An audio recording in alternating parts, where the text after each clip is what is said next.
good afternoon, or maybe good morning or good day, wherever it is that you're joining us. I would like to welcome you and thank you for joining this event and for giving us your time this afternoon. We are looking at issues around financial inclusion in Nigeria and COVID-19, and especially how best to make progress given the experiences that COVID-19 has taught us. So most of you will agree with me that before COVID-19, it was already imperative that for Nigeria and for Africa to move very quickly on financial inclusion. That was even before COVID-19. But COVID-19 has made even the situation more desperate for two main reasons. First, most of us are familiar with what happened during the lockdown. We did not have the appropriate route to reach the most vulnerable, even if with the little resources that we have or that we had. So, and even in some cases, we did not have the ability to identify them, which would have been possible if financial inclusion had been very, very robust. So that was the first one. The second thing that we learned also is that even for many that are already included financially, the basis was inadequate. And the evidence of that was the queue that we saw following the ease of the lockdown. So if you look at these two issues, even separately and combined, we know that COVID-19 has made the financial inclusion even more imperative than the period before it. So for us here in BusinessDay, the way we tend to look at financial inclusion is to look at the scope of business opportunities that are possible with the people that are currently excluded financially. So when you talk about 45 million people and maybe the scale of the business they do or the scale of the income that they have, and these are not included in the system, the financial system, then there are business opportunities that we are missing out. That is one way in which we look at it. The second way we look at it here in BusinessDay is because we miss out on the business opportunities, there's also there's also little room for improving the poverty situation of these people. So given this context, I believe that the next 2 hours will be very, very engaging and enlightening. And that is why we have brought together experts on financial inclusion, digital payments, banking system, to look at the financial inclusion, and especially in the light of COVID-19. We are a major stakeholder, and that is the motivation for hosting this kind of session. So before I conclude these short welcome remarks, I would like to appreciate our sponsors. They are MasterCard and Verify Me Nigeria. We thank you for partnering with BusinessDay on this event, and we appreciate your contribution towards financial inclusion in Nigeria. Thank you so very much. We'd also like to thank all our panelists for both the first panel and the second panel, and for taking their time out. And we look forward to the insights and the thoughts that they have around the issue. Then finally, we'd like to thank the Central Bank of Nigeria. They are the biggest stakeholder, no doubt about it. And we thank them for the work that they have been doing in this area. And they have graciously provided us the director of payment system to give the keynote address. His name is Mr. Musa Jimo. We thank you for your time this afternoon, sir, and we look forward to the knowledge that you want to share with us this afternoon. So on that note, I welcome you all to this event, and I thank you for taking time out to join us. And we appreciate your time and the insight that we look forward to hearing. And for our participants joining us from all over the world, thank you also for your time this afternoon. So very quickly, and we're not wasting time here, we'll move to listen to thoughts and insights that Mr. Jimo will share with us this afternoon. I thank you all. Enjoy your time in this event.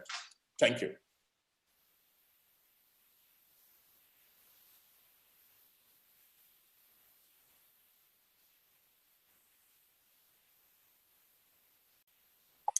Okay, good afternoon. I guess I can come on screen, right?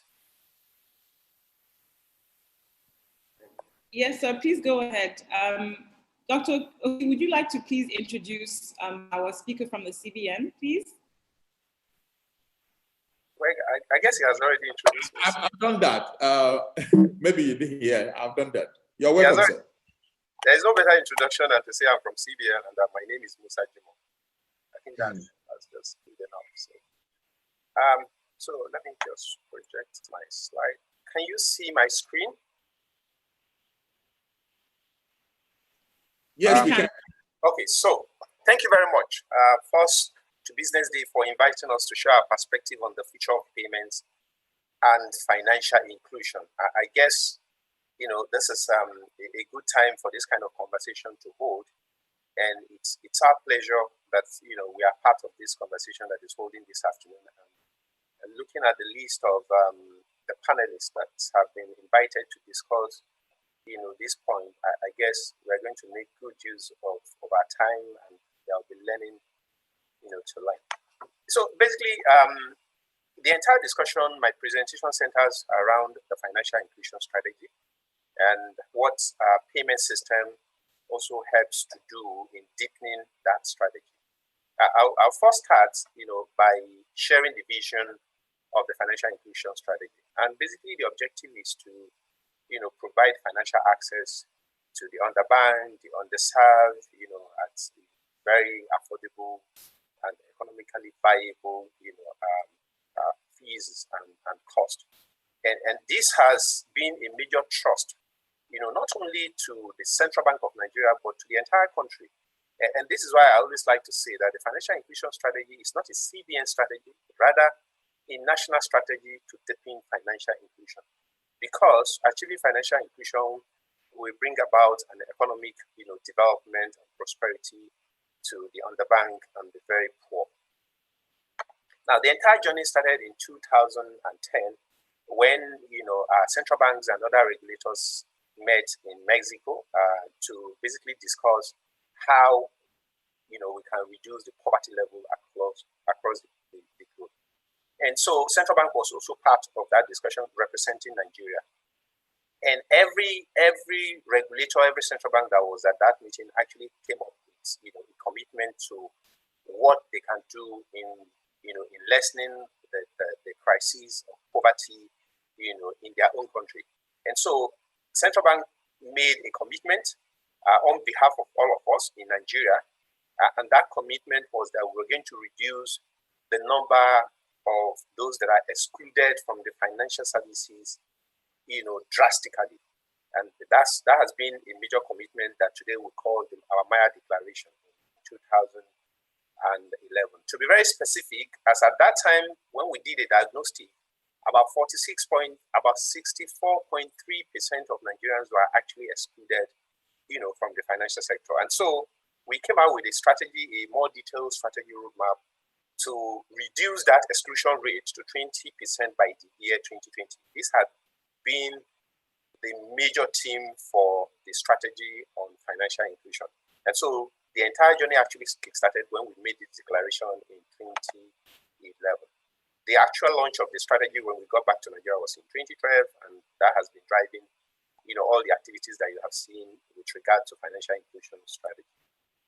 Now, I like to show this screen basically to give snapshot of what the situation was and what exactly we're trying to do. We actually had, I think, about 4 different stratas: the formally banked, the formal others, the informal only, and those that are completely excluded. Well, in a larger, bucket, you would say those that are financially served and those that are financially excluded. And like I said, about 46.3%, sorry, I made the mistake of saying 60, about 46.3% of the bankable adults were actually excluded. And so what we intended to do was to bring this down to 20% by the year 2020. I also have the percentage of those that were included, that 2010 when we had this study.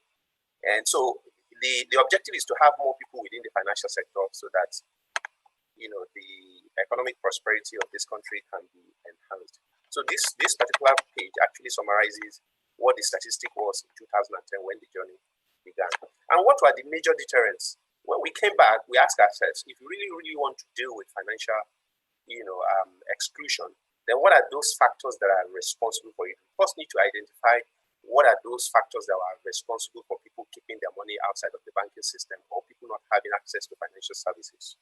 And so we came about with 5 major key barriers or deterrents militating against financial inclusion.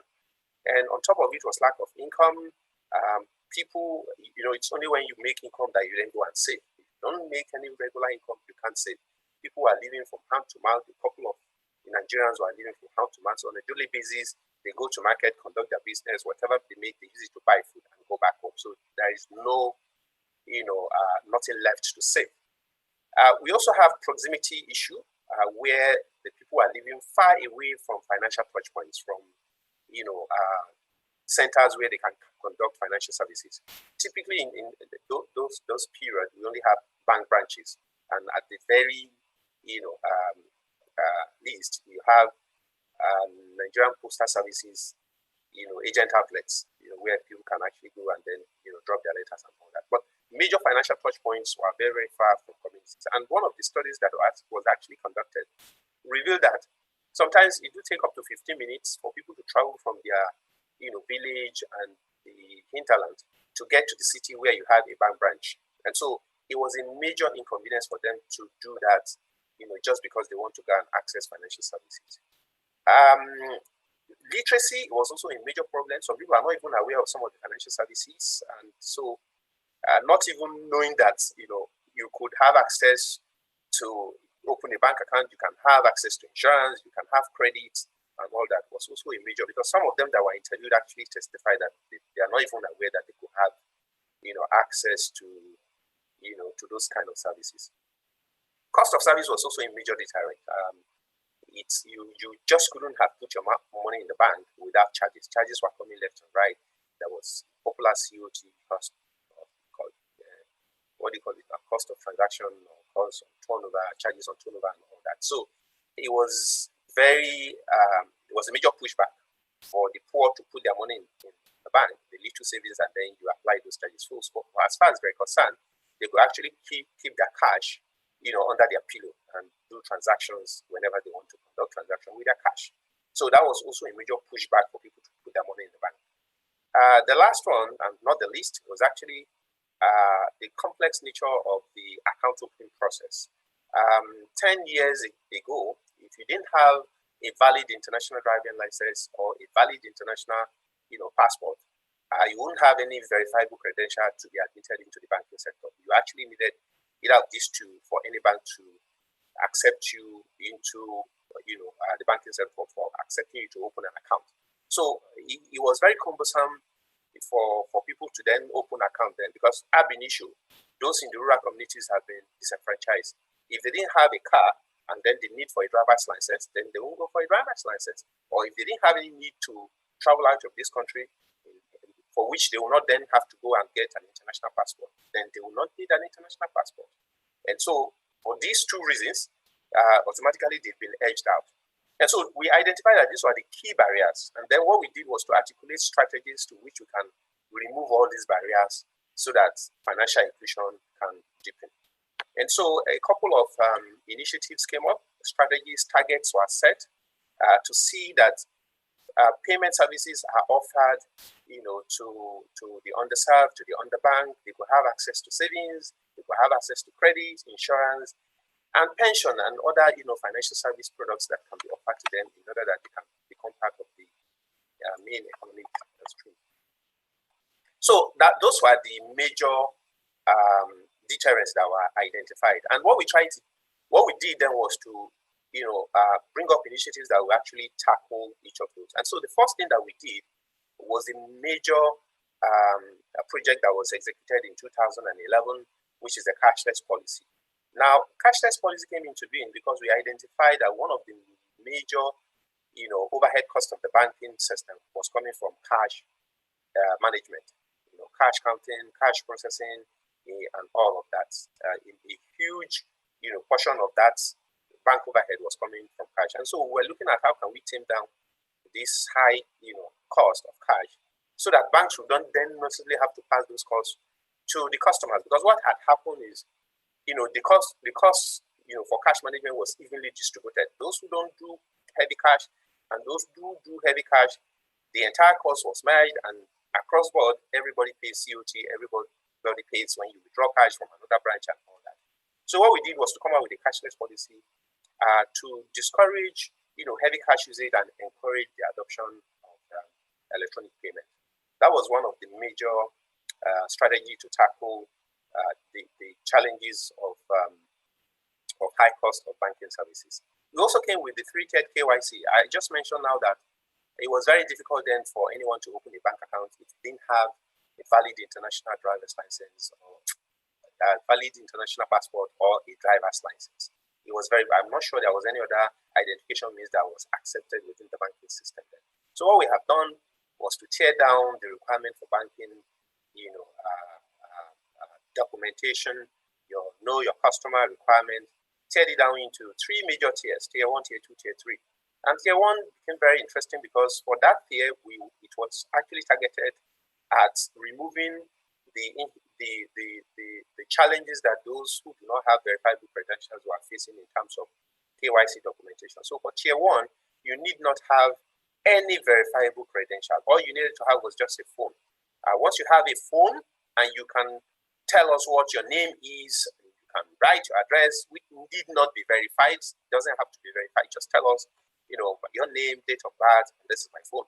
It was good enough to open a tier 1 account. And so it opened the door for those who didn't have verifiable credentials or identification means to then go into banking, halls to open bank accounts. So we then had tier 1, tier 2, tier 3. Of course, the key is a risk-based know your customer requirement because at tier 1, you can only do up to certain amount of transaction, basically to protect the risk of not knowing you properly. So that's why it's the risk-based tier. The higher you go in the tier, the more you can do transaction and the more of KYC or know your customer requirements that we have about you. And so we did that for removing the complexity in open bank account. The third one that we did, which was a major one, was to see how we can remove the proximity issue, the nearness to financial point issue. And that was why we came out with the mobile money scheme. Mobile money scheme, came on board in 2010. The first commercial license issued in 2011 and then went live in 2012. I still remember the first 11 mobile money operators were given license in 2011 and they came on board 2012. And the objective basically was to narrow down that proximity challenge that we do have. We reckon with the fact that more Nigerians were carrying phone than having bank account. And so the strategy was to see how we can push financial services to those devices that they were all carrying phones. And so looking at providing more wallets on their phone was a major strategy to remove those challenges of proximity to financial touchpoints. At a point, banks were actually closing their branches in rural communities because they were not economically viable for them to continue to keep those branches when there are no sufficient transactions to generate the level of income that will obviate the cost of running those branches. So providing mobile money was a good strategy to providing financial services to the nooks and crannies of this country, backed up by the agent banking regulation, which allows banks to go into agent banking, service offering. So banks can actually leverage on agent outlets, small businesses in rural communities to provide, agent banking. Basically pushing the financial services to where they are without having put a brick and mortar structure in there. So this was, what we did in that 2010, 2011, just to see that some of these deterrents, that were militating against financial inclusion can actually, be removed. And the result of that basically had been that, more people have been brought on board, and in which I will show you some of those figures in the few slides from here. And so there are other policy lines, policy initiatives that were drawn that came on board, basically to drive initiatives, basically to encourage industry participants and operators to provide, services that will deepen financial inclusion, that will, encourage adoption of electronic payment. One of them was also the framework and guidelines that were issued to some of these operators. I talked about agent banking, for example. Any bank in this country can actually offer agent banking regulation. So you don't need to go and have a brick and mortar. You can just go there. I talked about the cashless policy, and I also talked about enlightenment of the populace. People need to know that they actually have access to some of these services. As we speak today, there are still some people within, in rural communities that are not even aware that some of these services, do exist, and that they can actually conduct financial services at an agent outlet without coming to that big edifice called bank branches and all that. So financial literacy framework was important to drive, enlightenment of the public on all the financial services and products that are available. So many other guidelines were released from 2012 that I talked about to 2018 and other major key developments that happened. I have talked about mobile money. We have also introduced the bank verification number, which happened in 2014, basically to uniquely identify individuals across, the banking system. We have a lot of other regulations on transaction switching, basically to strengthen and give that confidence that, consumers need. If you're asking people to adopt electronic option, then you need to assure them that when they do transactions, those transactions will actually go through and become final. That's the kind of assurance that they need. And so we needed to come up with regulations that will bring about, very responsible market conduct among the operators. So the switching guidelines, the operation of electronic payment, deployment of POS terminals, deployment of ATM, ensuring that the POS terminals are interoperable, ATMs are interoperable, banks are connected together. Appointment of NIBs to be a national center switch in order to connect all the various participants and all that. All happen within this timeline, basically to strengthen our payment system, which is set forth to drive payment system in the country. And so this slide also shows some of other initiatives that came up. You have a lot of framework here. You have the guide to I just wanted to identify one of those major ones. The Financial Inclusion Trust Fund is also very, very key. It was launched in 2018. You have a review to licenses of microfinance banks, basically to strengthen microfinance banks so that they can also provide banking services wherever they are and all that. In 2018, we reckon with the fact that we were not doing very well in terms of meeting the target that we have set for exclusion rate to drop to 20% by the year 2020. And so we actually did a review of that financial inclusion strategy and came up with other initiatives that will help us achieve, that objective of reducing exclusion to 20% by the year 2020. So we now have a refreshed version of that financial inclusion strategy. In 2019, the NISA Microfinance Bank also came on board, a national microfinance bank that's also, providing services to deepen inclusion and to provide, soft loans to small, medium, enterprises and all that. Basically, to provide an economy that is more inclusive and all that. So we have a couple of regulations, initiative, industry drives, that came up about that time, basically to help drive, our meeting the target for the 2020 strategy.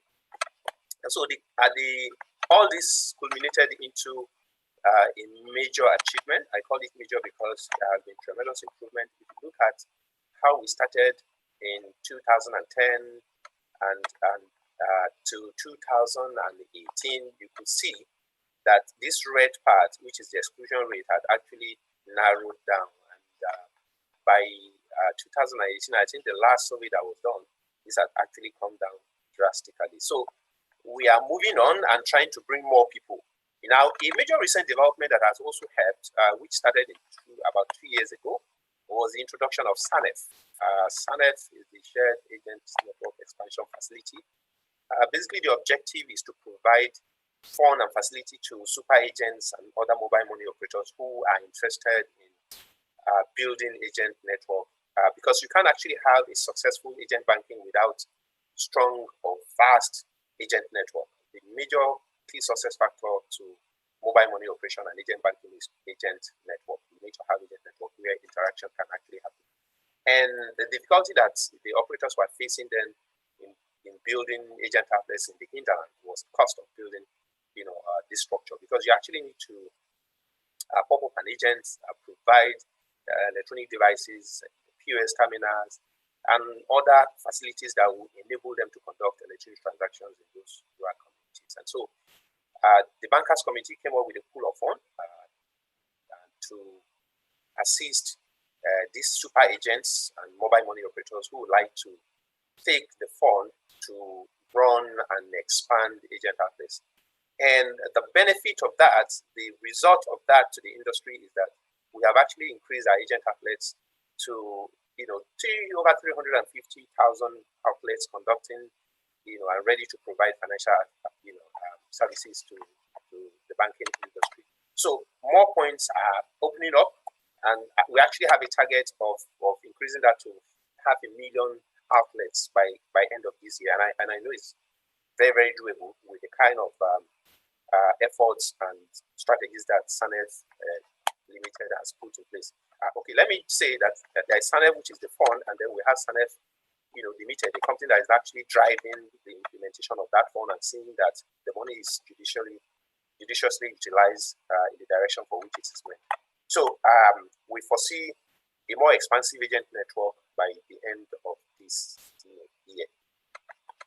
Now, there are other, this slide basically talks about figure in terms of what the various electronic channels that we have introduced, have brought about. I want to emphasize more on payments, because there are so many channels that have been put out there to facilitate payments. Of course, savings, credits, insurance services, pension, across all board. Like I told you, the financial inclusion strategy is not a CBN strategy, so you could see pension and insurance services being offered here because it's a collaborative effort to provide financial services to the underbanked. But let me speak specifically on payment system. The aspect that I know we have really, really, really done well, and Central Bank is championing to ensure that we put up regulations that will drive and incentivize participants to put more, electronic payment solutions to help us drive financial inclusion. We are coming up with the regulatory sandbox, also pushing an open banking regime where the financial technology companies can actually come and work in collaborations with the already established banks to provide financial services. So at the end of the day, you are going to have vast network of different financial services that the customers can then choose from. This one will bring about cooperation, meaning that they are cooperating together to provide financial services, and the banks can then focus more on credit offerings while these financial technology companies and other companies that are ready to provide financial services on the accounts information that is held in the bank to give different financial offerings to Nigerians. And at the end of the day, I think cost of service will lower down, and then on the side of the providers, because more volume comes, there will be more income and more profit to them. So it's actually a win-win situation. For the open banking, it's actually in collaboration with the regulatory sandbox, where we're actually creating a regulatory environment where people can actually come and experiment. Today, it's pretty difficult for a small company to approach CBN and say, give me a license, and I can pay the license fee. I can come and demonstrate financial resilience by escrowing, the shareholders fund and all that. It's very, very difficult, and that's why a lot of the small companies cannot approach CBN to do that. Whereas they have fantastic ideas that can actually be, brought on board and help resolve some of the key financial, challenges. So these companies will now be provided the environment where they can come and, experiment their fantastic ideas. And when they are done and they think that it is a doable, service or function or technology. You have 2 minutes for your presentation, sir. You have 2 minutes left, sir. Thank you. Yeah. So that's also part of the initiative that we are looking on. We have also provided a work on the QR code. Very soon we'll issue out the QR code. The QR code basically is to provide a near-field, contact technology where people can actually make payment without physically coming in contact with the acquired devices. Basically tap and go and all that. People can actually pay from their phone. They don't have to, have physical contact with the POS terminal or any acquired devices that the public, everybody is touching. So this is actually a major one to address the pandemic issue, the issue of social distancing and avoiding contact with public devices.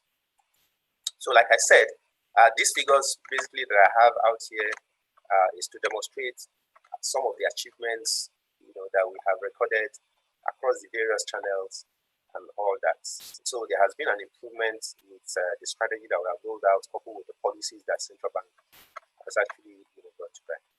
So this is what is happening in financial inclusion, and some of the payment system initiative that we are also deploying to ensure that at the end of the day, it's going to be a win-win for both the demand and the supply side of education. I'm hoping that the COVID-19 pandemic has actually taught us a major lesson of being able to conduct transactions and do, some of meetings and interactions, from our various places without actually having to come physically together. So this will be a major boost for electronic payment adoption in the country. Thank you very much.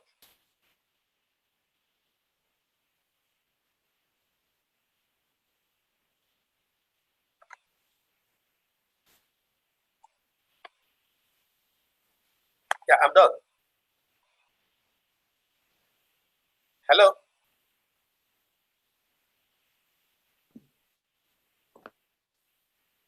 I'm done.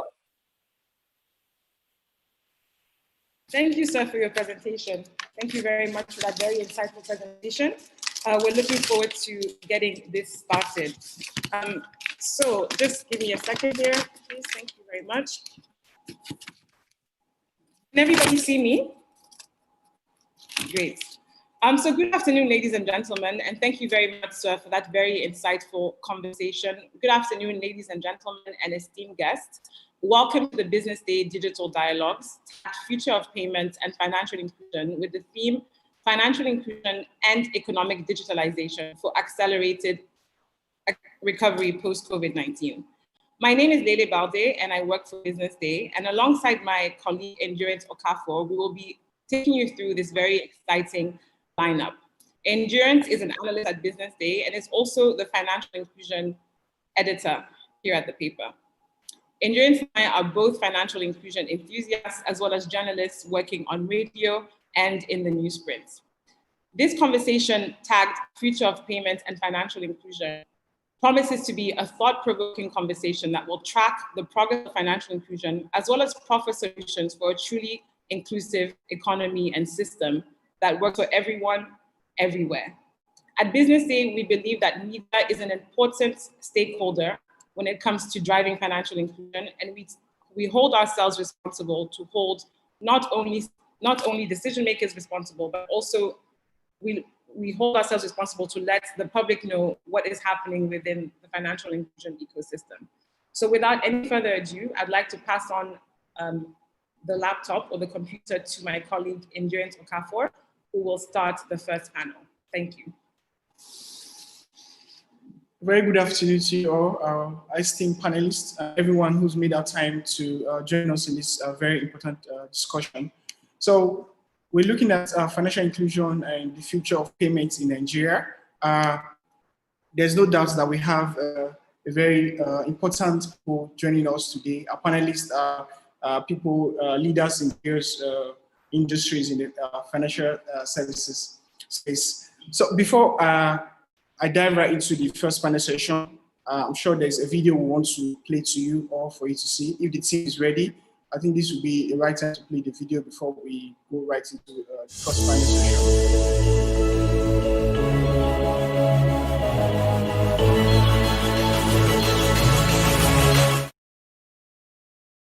Inclusion and the future of payments. We felt it was very important, and as a result, we decided to split them into two different sessions. We're having two panel sessions today, and with the capacity of panelists that we have joining us today, we are sure that the goal of this particular discussion will definitely be achieved. So the first panel that will be starting in a few minutes, is going to be looking at how Nigeria, the financial services industry, stakeholders in the space, can leverage collaboration, right, to boost financial inclusion and onboard more Nigerian adult population into the formal financial industry. So we have the opportunity of joining us for this first panel session. Dr. Paul Oluekbe is the Associate Head, Financial Inclusion Secretary at the CBN. He's responsible for advancing financial inclusion to the Nigerian citizen by using level of policy, regulation, and ground implementation at the CBN. We'll also have with us Ms. Ebehige Momo, who is the Senior Vice President, MasterCard. She's also the General Manager, West Africa. We also have with us Mr. Esike Agwele, the CEO, founder of VerifyMe. He's responsible for fulfilling VerifyMe's vision and mission, as well as developing strategic solutions for long-term growth for the company. We also have Ms. Esa Muzini, General Manager, Commercial Mobile Financial Services, MTN Nigeria. He's responsible for developing and driving innovative mobile money services for MTN, while partnering with relevant stakeholders in the Nigerian financial sector. We have the last, but of course not the least, Ms. Meg Akuran. She's the West African Director for Acume. She's responsible for developing strategies that oversees investment while also building businesses and monitoring community activities for West African region. Without wasting much of our time, we would like to go right into the session. But if the video is available, we could play it right now. We have a video we'd like our participants to see before we go into the very first panel session.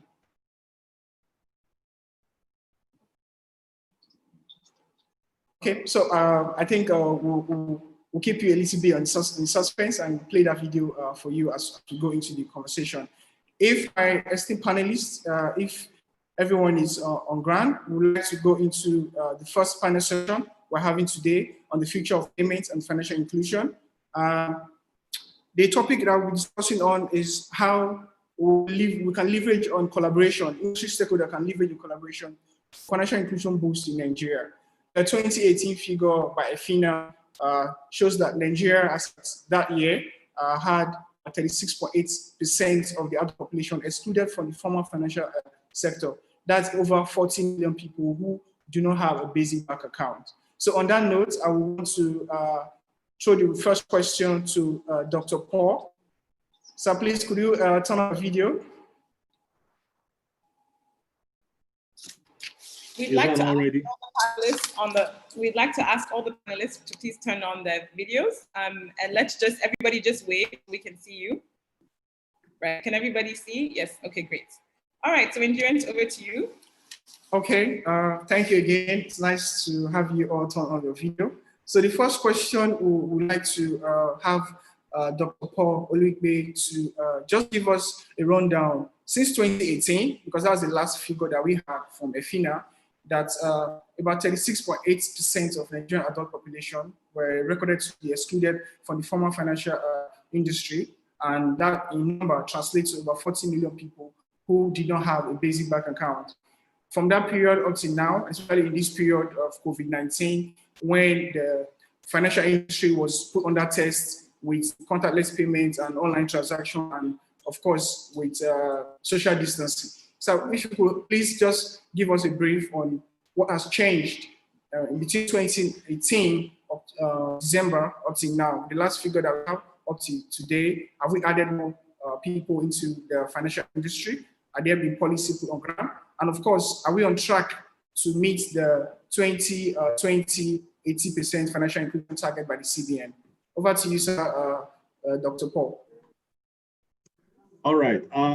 Thank you very much. And I would like to thank everyone for being part of this, and also Business Day for organizing this, and fellow panelists. Thank you for coming along. I'd like to start with saying that as of December 2018, our benchmark, our current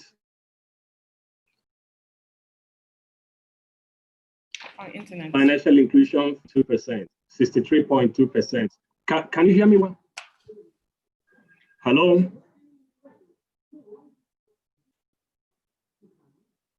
Hello. So our financial inclusion figure stands at 63.2%. And since then, we have not assessed again, what the levels we are at. And EFINA normally does the countrywide surveys, and they are aware about undertaking that at the moment, this year when COVID-19 made landfall.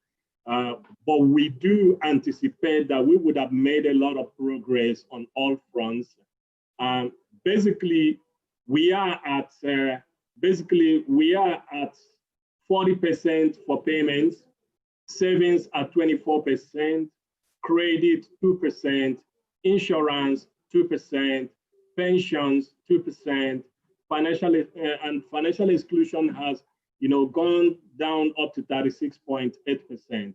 So it means we have minus 16.18% variance in terms of drastically reducing exclusion, to 20% as of by December 2020.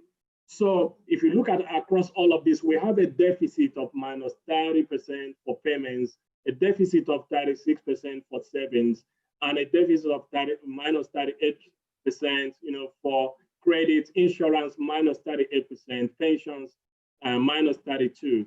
So what we are saying is, on all of these fronts, basically we are underperforming in terms of relative to our peers across the world.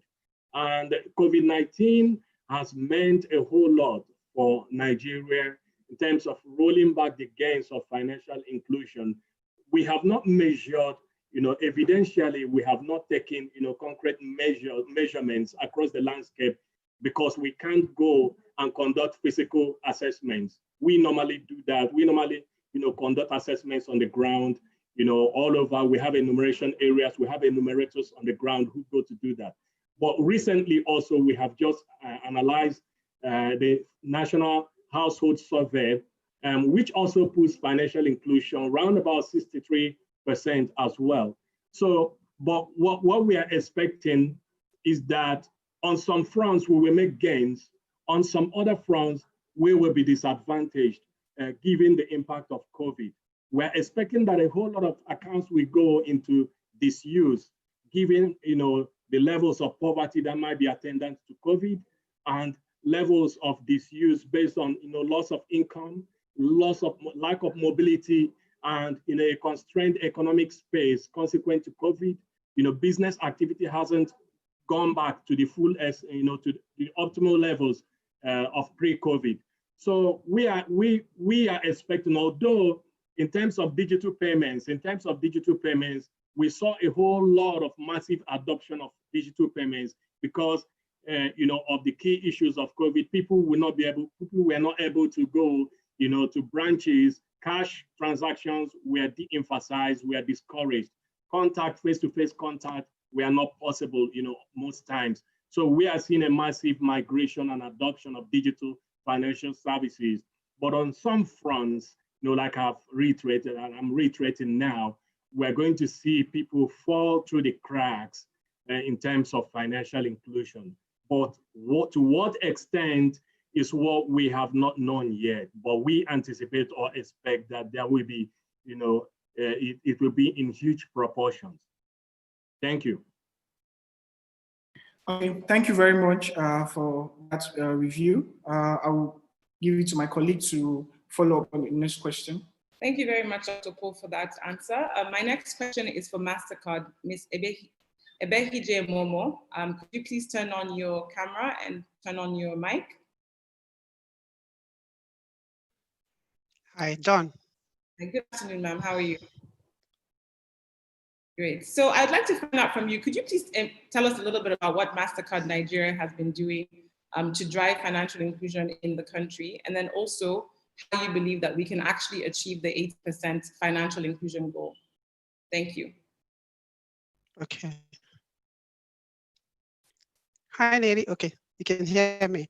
Thank you, Nelly. First, let me say thank you to the Business Day team for organizing this discussion. Thank you for the opportunity to be part of it. And also to thank the presenters that have spoken so far, especially the great insight that we have had with what the Central Bank of Nigeria have done. Based on some of the data that we heard, some from the Director of Payments earlier, 50%, like we rightly said, of Nigerians that are adults. And when we look at the EFINA access to financial reports that were released in 2018, 63 million adults are financially served, but there is a whole lot of 36 million adults that do not have access at all to financial services. On the other hand, we have also seen a dynamic growth in the country's mobile penetration, which is around 170 mobile subscribers in Nigeria. While we applaud all the various initiatives, especially with what CBN has done in ensuring that we are able to achieve this 80% target by the year 2020, we have also seen impact of some of the payment system Vision 2020, the National Financial Inclusion Strategy, and the fact that they have been very active instruments to guide the growth of financial inclusion in Nigeria. As a company, MasterCard, we committed in 2015 to bring, as a global organization, to bring 500 million into the digital economy by 2020, and we have met that commitment. Now we are also committing to bring an additional 500 million by 2025. And we have accumulated a few learnings along the way that we would be sharing as this webinar progresses. But we always talk about the digital economy, and what does that really mean? It means to gain access to the digital. What does it mean to gain access to the digital economy? For the individuals and the small businesses, it means being able to use affordable financial products. And I think the Director of Payment alluded to that. So it's not just about having those bank accounts or mobile wallets, as the case may be, but financial products and services that meet their needs. So transaction payments, savings, credit, and insurance, some of the key things that the director also mentioned. Deliver in a way that is not only respect the rights of these individuals or businesses, but security, rights and security, but also sustainable for all the parties that is involved. So this form a big part of how we approach financial inclusion. As MasterCard, we have developed and implemented solution that makes it easier and more convenient for people to use alternative means of payment instead of cash. Like the director said, cash is heavy. Cash is very expensive. And so even as some of the things that the central bank have done, one of the key ways to sort of tackle that is digitizing payments itself. And that the individuals or businesses can enjoy the dividend of being part of the financial ecosystem. So over the course of our initial commitments, we gathered some information in real time that I like to share, and various aspects on efforts to support financial inclusion that we're able to scale. Okay, why the findings I'm about to share is extensive. I mean, being a global organization and in many ways unique to regions, but there are some of the lessons that we can learn. We need to be able to build an open, competitive, technology neutral, universally accessible payment. What does all that English mean? It means an integrated platform, easily adaptable and supporting multiple use cases. That is very critical. Then we also need to understand the user needs, the behavior through research and in-market. And from what both the financial inclusion presentation that was had earlier by the central bank, we can see that that particular action has taken place to understand in the market what are the things that are responsible for it. Embed resilience, cybersecurity, fraud protection in the design, even on that rapid response condition. You know, I heard when the director was talking about moving into QR, which is great. And these are some of the solutions that we also are employing in the market. But it's also important that as we go there, that we ensure cybersecurity, fraud protection. People are concerned about. So when I go into this financial services, is my money safe? Which is usually the case where people have concerns about. So when we're thinking about financial inclusion, cybersecurity is also something that we need to ensure that we are looking at. Then one of the great things which I really love about the statement that was made about the financial the payments director this afternoon is about co-creation with the government. You know, that enable innovation through close engagement with regulators, I think is fantastic, and is one thing that we do very well in MasterCard. And specifically, as we go on later, we talk about the various things that we have also done specific in Nigeria. But that co-creation is really critical. In summary, there are two things that will help us grow this 80% that we are talking about. The first one is digitizing the economy. And this data, every time I see this data, which I like to share, is really mind-blowing. Digitization has the power to drive socioeconomic growth. For instance, statistics shows that each 1% increase in the use of electronic payments produces an average of an annual increase of $104 billion in GDP. Which means that governments and other public-private institutions can look to leverage technology by bringing the entire ecosystem online. And then secondly, transition from financial inclusion to financial security. Again, I want to emphasize that sustainable financial inclusion will require us to focus not just getting people into the digital economy, but also helping them to use the right tools and services to achieve financial security. When people are sure that what they're going into they are secured about it, then they are likely to, sort of imbibe as well as, embrace financial inclusion based on the various technological things that we are doing.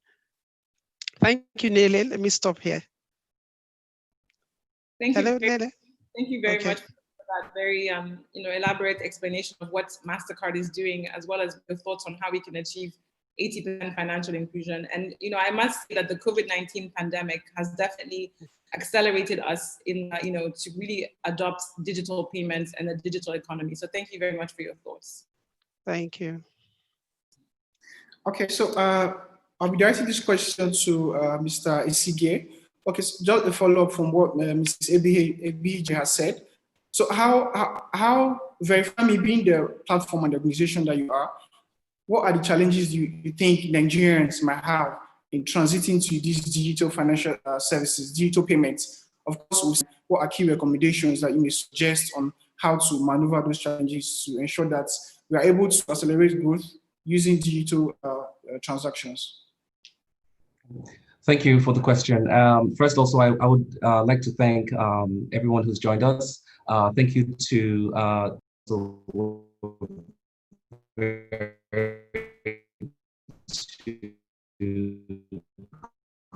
sponsor this with MasterCard. The bedrock of our challenges people are facing to, I would say, transitioning to digital inclusion.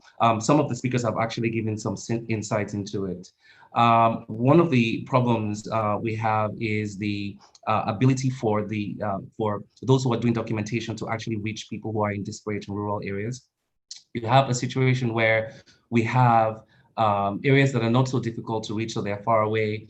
And even in those areas, the associated network coverage that may be needed for you to properly document them, because you need biometric collection technology, may also make it very difficult, or the equipment you need to document them remotely may be expensive and then be prohibitive.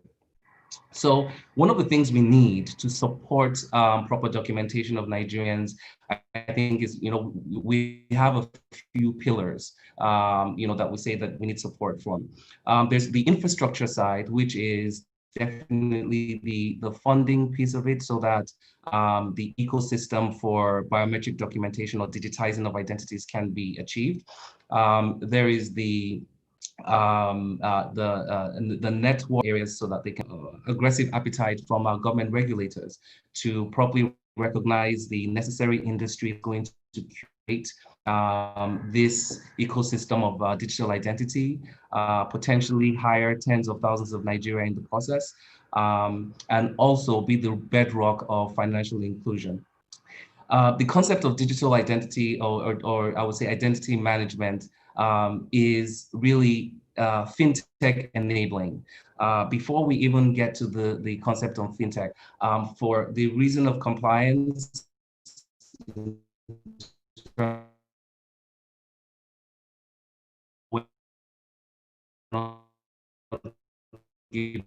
checking AML or CBN, AML, which is anti-money laundering, compliance. It's easy for an individual to collect a loan and not the paying organization not get any recovery, because there's no way to track that individual as they move from home to home or place to place. And there's the issue of social inclusion.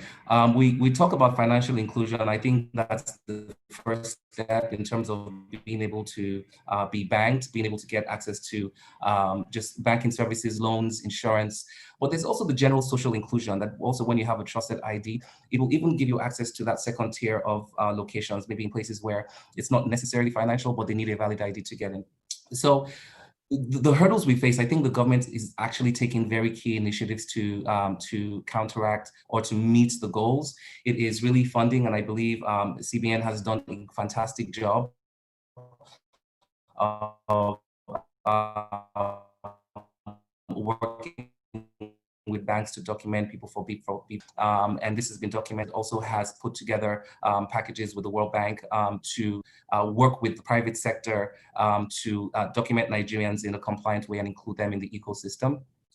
The regulation piece of it, where we need all the necessary agencies to come together to make sure that there's full regulation coverage, and we don't have industry overlap, or maybe the companies that are responsible for building the infrastructure layer for digital identities, to make sure that they're not threatened by so many overlapping institutions who, maybe this is kind of like a value-added service. So the industry itself needs to be protected.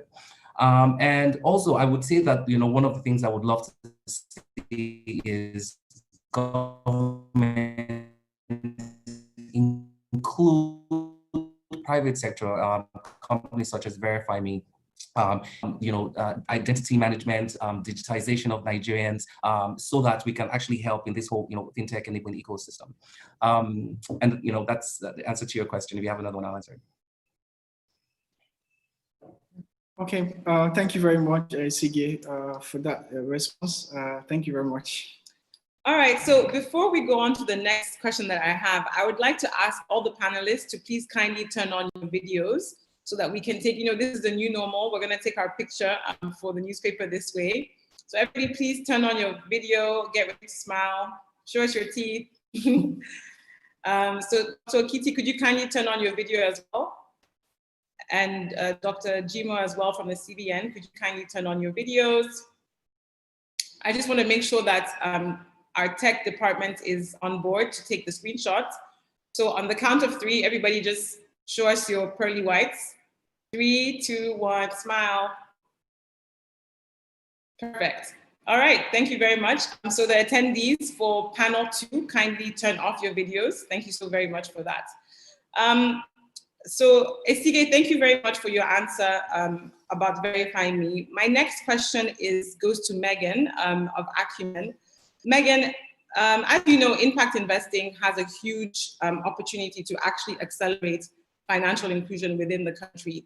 Acumen is known for investing patient capital that essentially bridges the gap between the efficiency and the scale of market-based approaches, as well as social impact. So essentially, you invest in scalable companies that affect the economy and essentially contribute to financial inclusion.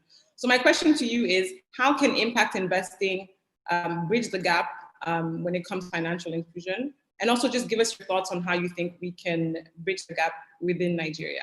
Thank you.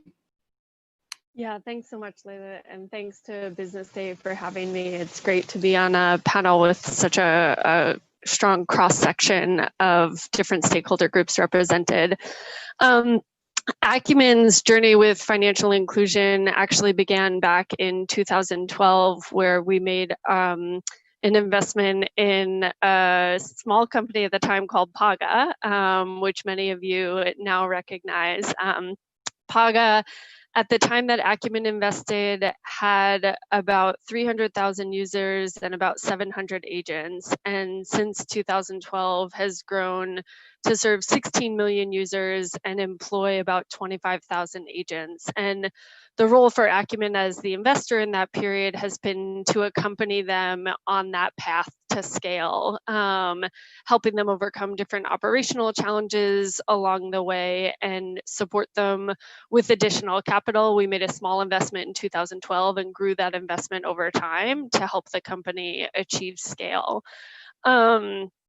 Apart from Acumen, a number of other impact investors are also playing in the financial inclusion and the fintech space, and Nigeria has become such a hotbed for that, which is really exciting.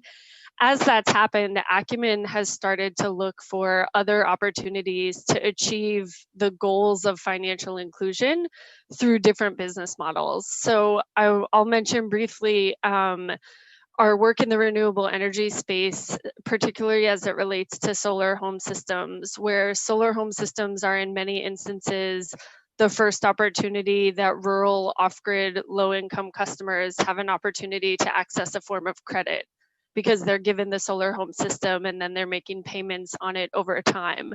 We've invested in companies that do this both through mobile and mobile money enabled pay-as-you-go platforms, as well as cash-based. But even in the cash-based model, they're still having access to credit that they would not have otherwise had, even though it's not yet digitized. Paga actually partners with another Acumen investee, D-Light, here in Nigeria. And so it's D-Light Systems and Paga enabling the mobile money capability underneath. And what we're seeing that's especially exciting with these renewable energy companies is that they're starting to layer on additional services, additional financial products. So Peg Africa is a company based in Ghana that we've invested in, and they started out distributing solar products. They now offer micro insurance to their clients that have shown a strong repayment history on the solar products. And so they're now accessing health products from what started out as an energy company. The second sector where we see huge opportunities for maybe less traditional or less direct financial inclusion are in our agriculture portfolio, where we have a number of companies in Ghana and Sierra Leone.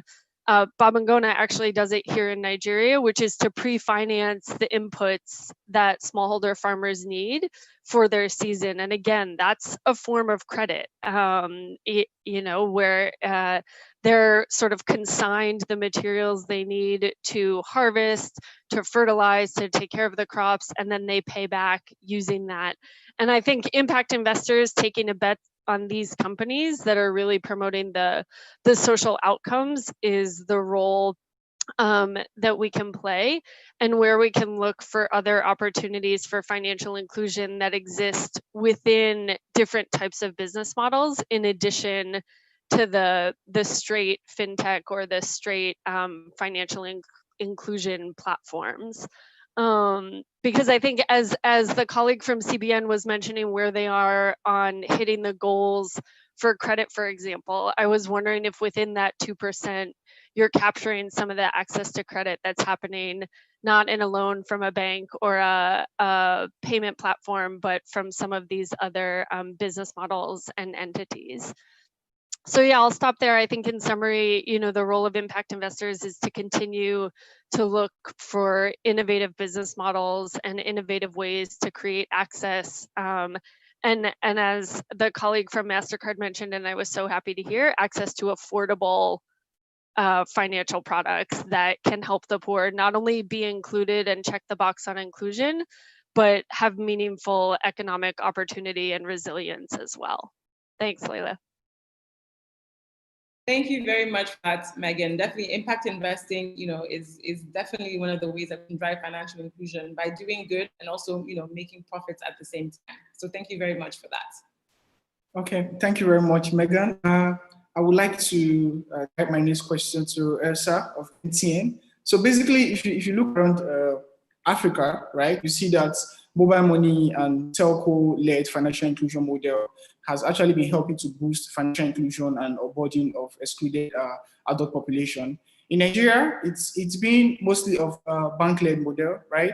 And recently, lots of people and even the IMF commended the CBN for their plans to want to roll out the PSB, the payment service banks. So we know that MTN is a key player in this market. And so I would just want to ask you, right, what role has MTN been playing so far in onboarding Nigerians who don't have access to basic financial services? And I also know MTN has applied for the PSB license. Maybe if you could do us well to actually tell us where you are with that registration. Yeah. Okay. So yes, MTN as the #1 telco in Nigeria has a fundamental role to play. Number one, directly linked to the core business. Nesige, you talk about this, covering 100% of the country, not only for the calls, but also 4G data and in the future 5G, that's a given. But on top of it, when you see, and I think now it's about like 12 years that is happening across Africa, there's also the mobile money business model that the telco can push forward and to actually accelerate financial inclusion and also digitization of payment. So what we are talking today. So yes, we applied for PSB license. That's true. But in the meantime, we also applied and were granted super agent license in August 2019. So it's almost 1 year right now. And so thanks to this license, having like this policy that would enable MTN for the first time to be directly licensed by CBN. So with this license, we actually contribute to the amazing work that is done by SANEF. And in almost 1 year, I did 250,000 agents across the country.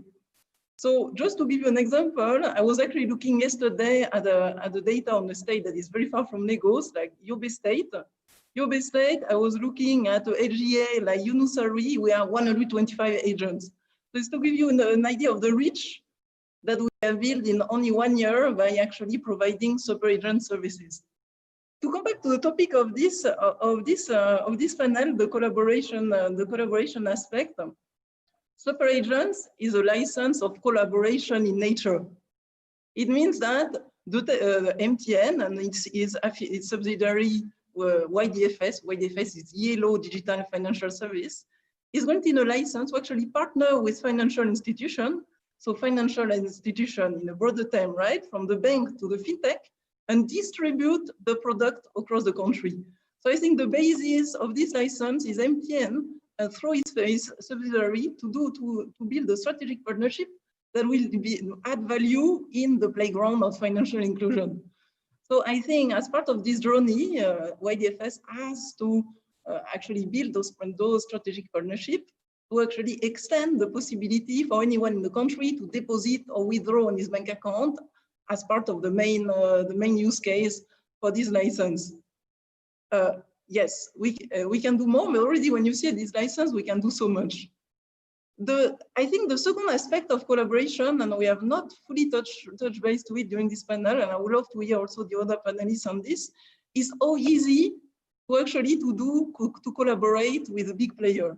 How easy it is to collaborate with YDFS. How easy it is to collaborate with a big bank institution. Even how easy it is to collaborate with MasterCard.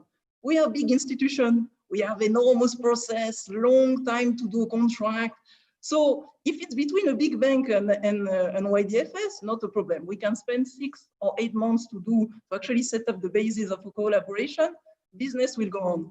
And when you think at the fintech, who maybe has the idea and an idea that could be valued as a unicorn in a few months.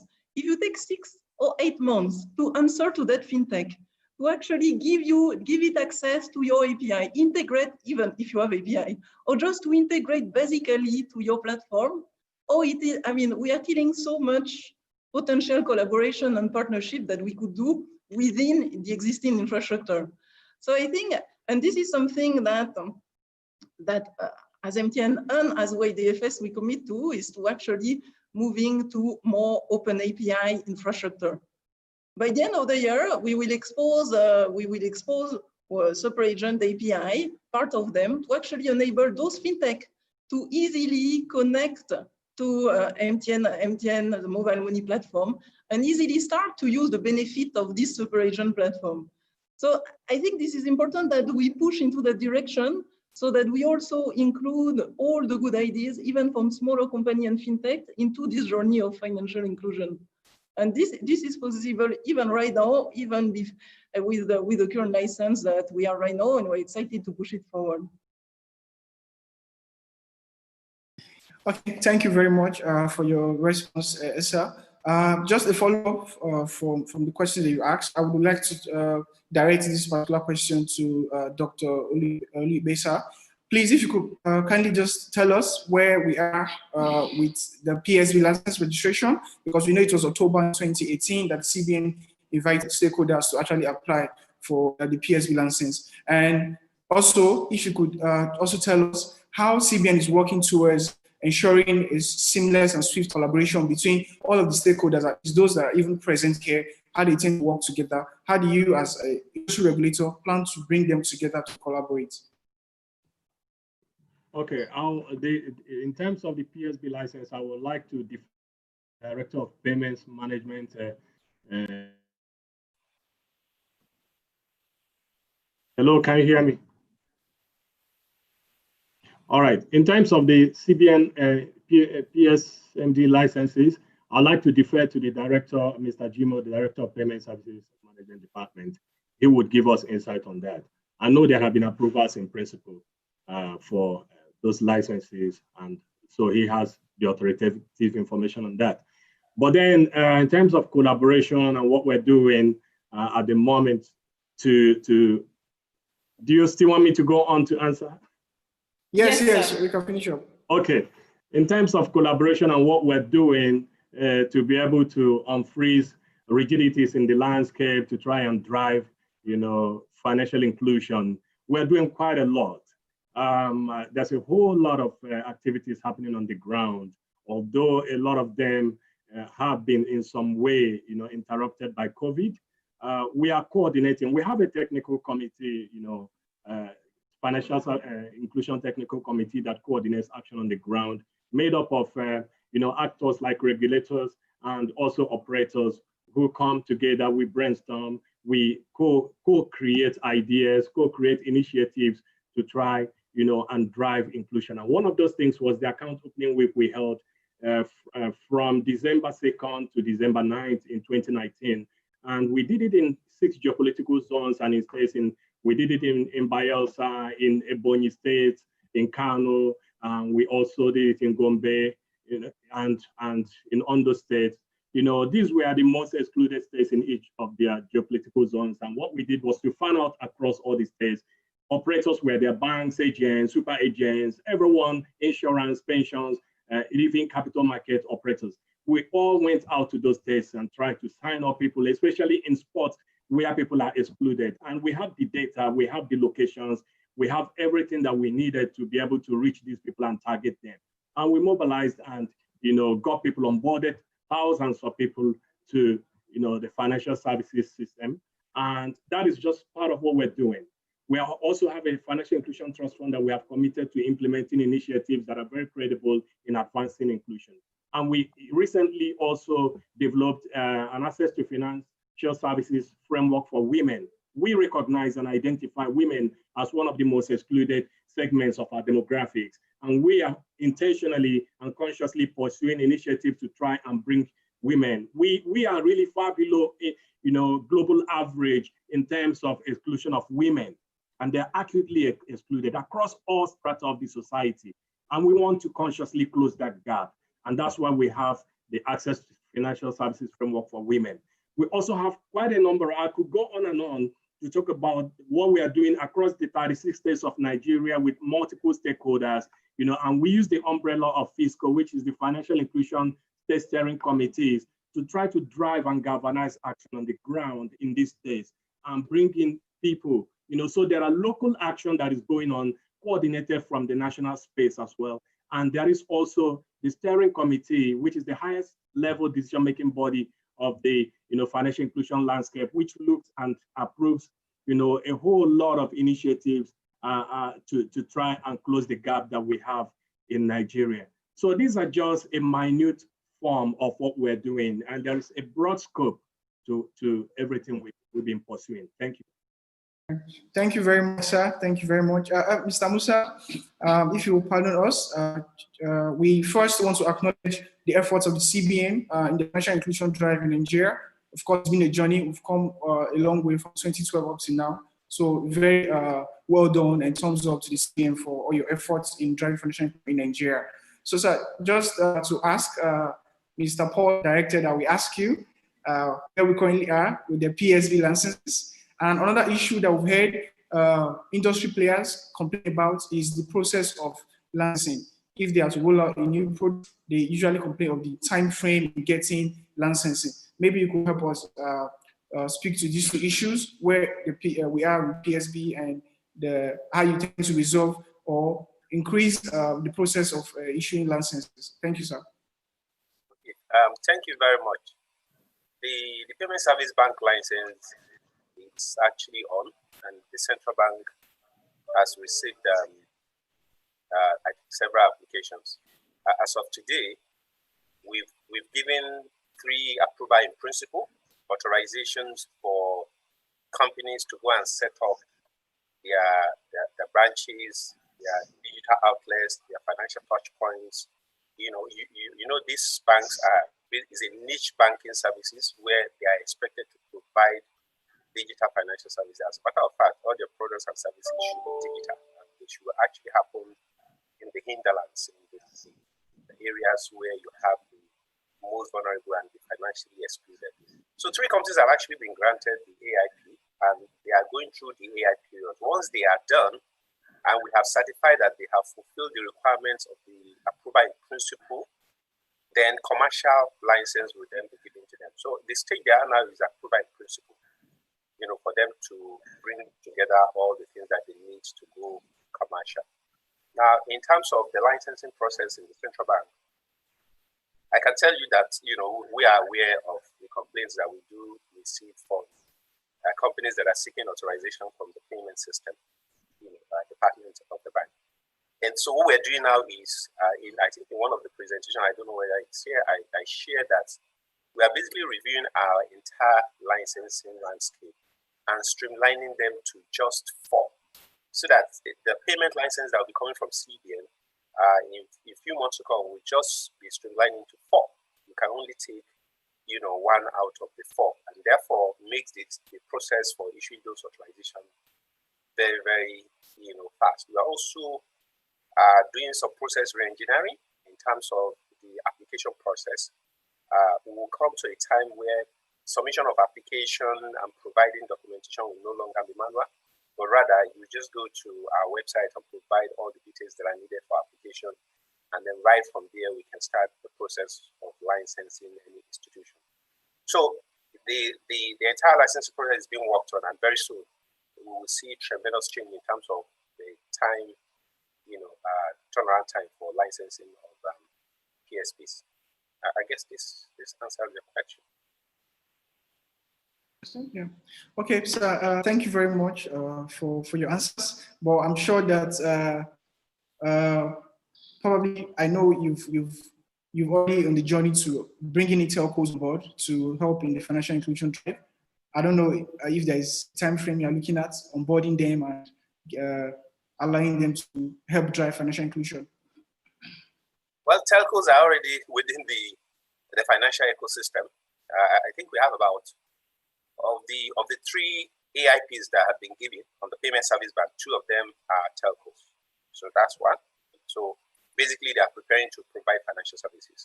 We also have other payment licenses that have been granted to the telecommunication companies. For example, the super agent license that enables them to build agent outlets. You also have telcos providing such services. And once you have an agent outlet, which is branch network, so to speak, and you then have, a payment service bank, what else do you need? You are purely a bank. That's what it culminates to.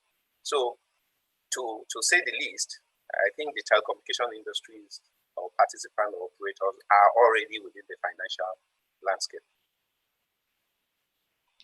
Thank you very much, sir. Thank you. Thank you very much, sir. We really appreciate your contributions. And we did say at the beginning of this panel that the media is responsible for holding decision makers accountable. So we thank you for your kind answers. So we'd like to, unfortunately, we've come to the end, to the semi-end of the panel. So what we want to do is that we want to go around each panelist and really just find out in 30 seconds how you believe that we can collaborate to advance financial inclusion and boost use within Nigeria. So I'm just going to go around. I'll start with you, Ms. Momo of MasterCard. Please tell us how you think collaboration can aid the drive for financial inclusion in the country in 30 quick seconds, please. Thank you. Okay, thank you so much, Nelly. I think the real major thing collaboration is about. When we talk about collaboration, we're talking about partnership. When I look at what we have done in Nigeria within the last year or two, where we have built an ecosystem of over 1.4 million merchants that process payment through POS, contactless, and so we've done that with ensuring and working with 500,000 merchants on the web. And those merchants are aggregated by fintech. That's part of it. So as MasterCard, we will continue to drive financial inclusion through a broad range of efforts, which include partnership. We talked about there's the Telco Online today, who is part of our partner. I'm talking about MTN. And right now, using the real, that's part of partnership in driving collaboration. Thank you. Thank you very much for that. Esigi, I'd like to go to you.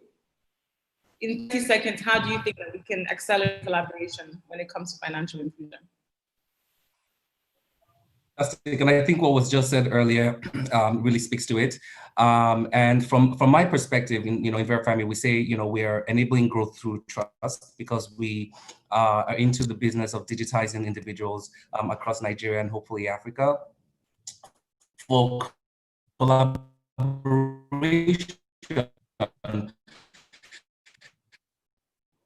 the 2 things for us are we need to document individuals, and in order to document, you probably need a private sector partnership, as was stated, people into the ecosystem. Second, and I hope everyone can hear me because I think it's frozen, but the second aspect is regulation. Okay, that's fine. And with regulation, when we talk about comparison, there's the credit reporting aspect to it. There's the eKYC aspect to it that really is going to enable financial inclusion, not just getting the trusted identity, but getting additional demographic and financial information so that you can give this individual high-value loans, better services. So regulation needs to basically enforce collaboration across organizations for reporting to enable credit, and regulation also needs to enforce documentation with public-private sector partnerships so we can get out there and document people. Thank you. All right. Thank you very much for that, Isige. I think we'll move on to CBN. Dr. Ulrike, could you please give us 30 seconds about how you think collaboration can accelerate financial inclusion? Thank you.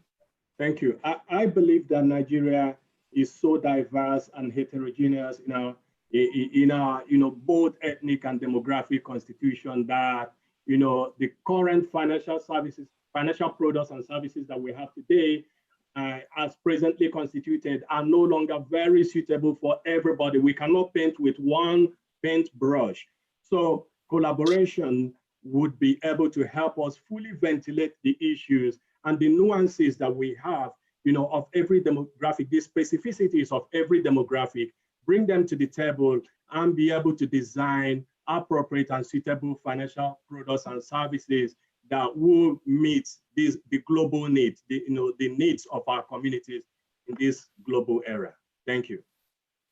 Thank you, Dr. Oluikpe. And Mr. Jimo, I'd like to also ask you what the CBN has in mind in terms of collaboration. As we all know, SANEF was incorporated last year. So I don't know if you can talk about the way that the CBN is trying to accelerate collaboration between all stakeholders.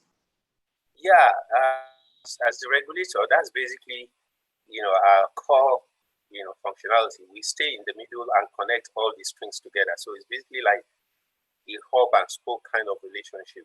The policy that's, are issued in central bank basically is to ensure proper market conduct, to ensure that everybody behaves and works symbiotically. So from the operator perspective, from the providers of the infrastructure, they are well guided by regulations, which is why there is no single aspect of our payment system that doesn't come with regulation. And the objective of the regulation is to instill discipline within the market to ensure that there is an interoperability of the major market infrastructure. From, the other side of the divide has to do with other stakeholders that are not, directly even within the financial sector. For example, you can't have a resilient payment infrastructure without telecommunication infrastructure. So our engagement and cooperation with NCC or Ministry of Communication Technology becomes very important. Now you can set up a mobile money, framework and run the scheme properly without instituting, a pass-through insurance. That has to come and be driven by the NDIC. And so those are the kind of industry collaboration. For example, you're also looking at when fraudsters come within the net of payment system and they commit crimes, and those criminals are apprehended. How do you ensure speedy, prosecution and ensure that we deter them from committing that? So we need to work with TFCC, we need to work with judiciary and all that, making sure that all these, various stakeholders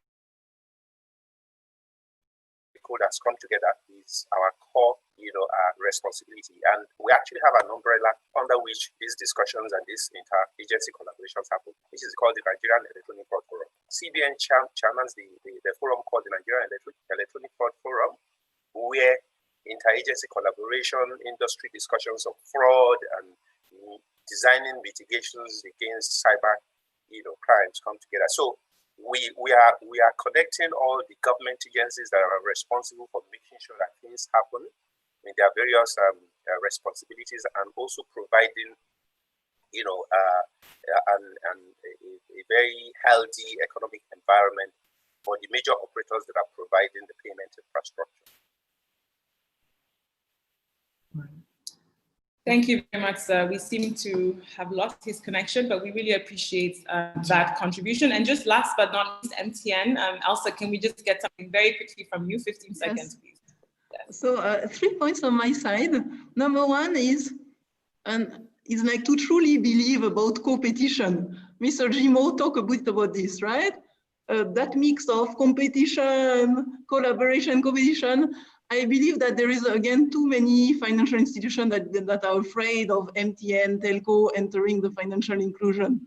Too many bank institutions that are afraid of MTN getting the PSB license, and even the one that we are using today, super agent. So that's my number one.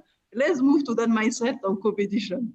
Second one, I talk about this open API, open API, open API. Let's help. I mean, Nigeria is the #1 country in terms of tech hub. There is so many startups, so many good ideas that would love to work with MTN or the big banks, but we have not yet fully opened our API to help them. And lastly, I think it's CBN as a regulatory to keep pushing this inclusive policy that they're pushing right now, keeping us to actually being around the table, bank, non-bank, MFI, fintech. With that inclusive policy that you're driving right now, I think this is essential and really, really important for the collaboration. Okay. Absolutely. Yeah. Thank you very much. We want to thank our panelists for all of their insightful conversation and their contribution towards this panel. So hopefully there will be more collaboration with industry stakeholders, and the CBN has assured in its part that it will play a key role in ensuring that there will be collaboration in boosting financial inclusion in Nigeria. Here we come to the end of this particular panel. So once again, on behalf of BusinessDay and every participant in this session, we want to thank our panelists. Thank you for joining us in this session. Hopefully, we'll call on you again. You'll be out there to answer us. Thank you very much. Thank you all so much for joining us. It's a really exciting panel session, and I think for us, I think you can be endurance. Ever since we've been covering financial inclusion, collaboration has been at the tip of everybody's tongue. So we're really looking forward to what the future holds, and we thank you for your time. So we're going to take a very quick 1-minute break just to get things going for the next panel, and then we'll get going. So again, on behalf of BusinessDay, thank you for joining us, and we look forward to speaking to you about the opportunities in digital financial inclusion services post-COVID-19. Thank you. So give us about 2 minutes and we'll be right back. Thank you to all our panelists. Thank you.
Gentlemen, I'd like to ask our panelists for the panel 2 to kindly turn on their cameras.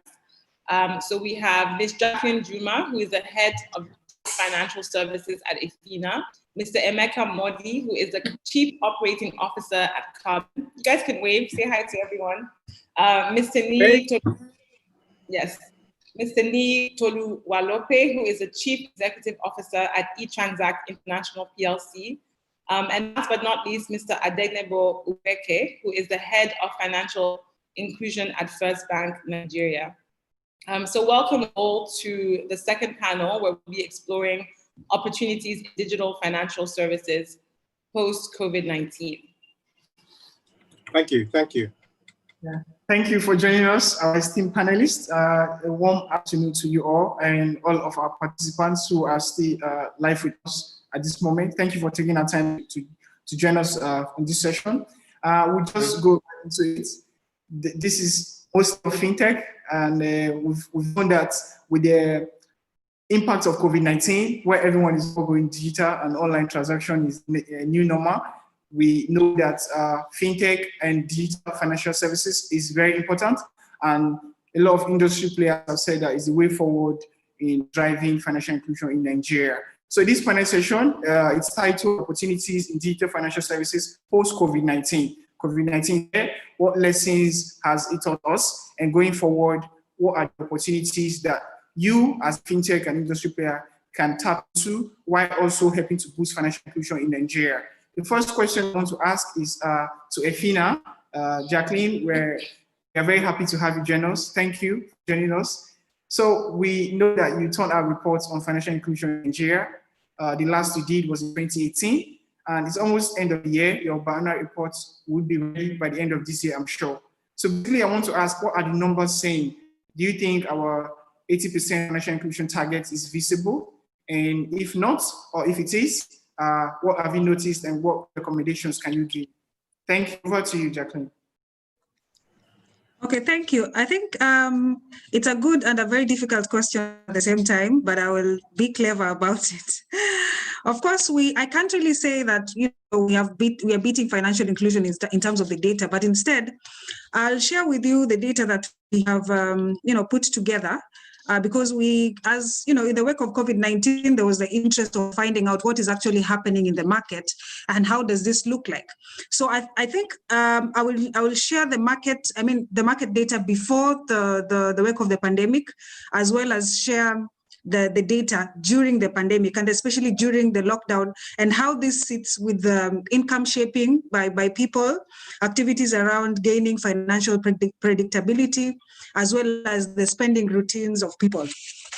So there's some really interesting numbers that I really need to bring about before I bring about what the numbers look like in the wake of COVID-19. So before the pandemic, about 82% of Nigerians were receiving their main income in cash, okay? And a significant number, there was a significant increase in the use of informal financial instruments from about 9.8% as seen in 2016 to 14.6% as seen in 2018.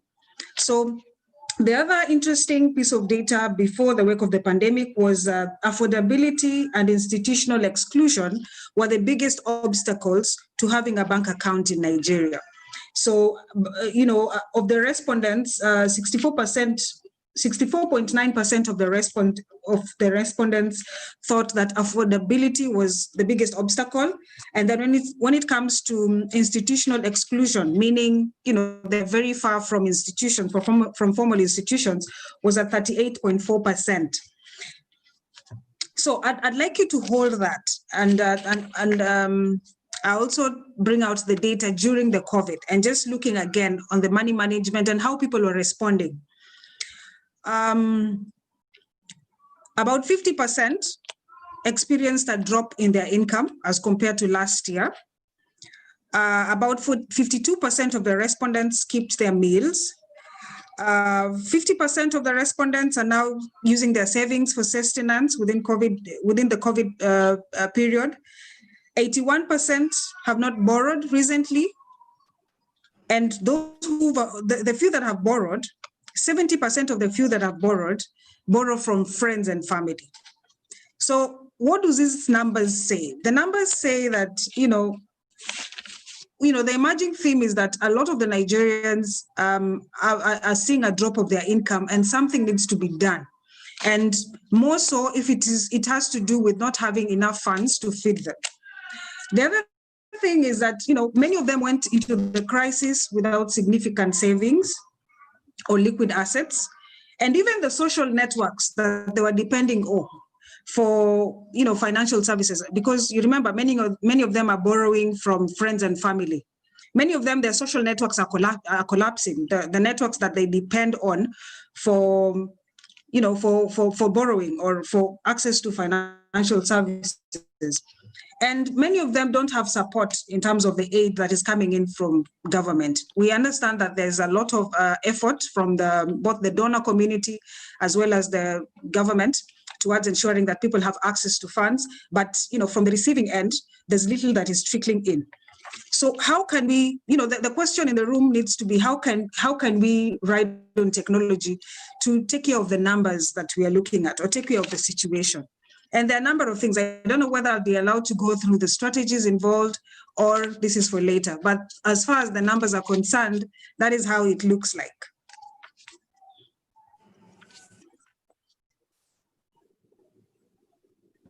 Thank you very much for that insight that you've shared with us. I'm sure you definitely should be able to share whatever data you have with us. It will be very glad to have that data of yours. Thank you. Thank you, Jacqueline. We look forward to talking to you about that a little bit later. So my next question is for Carbon. So Emeka Modi, you're the COO of Carbon, and you essentially— Don't get me into trouble.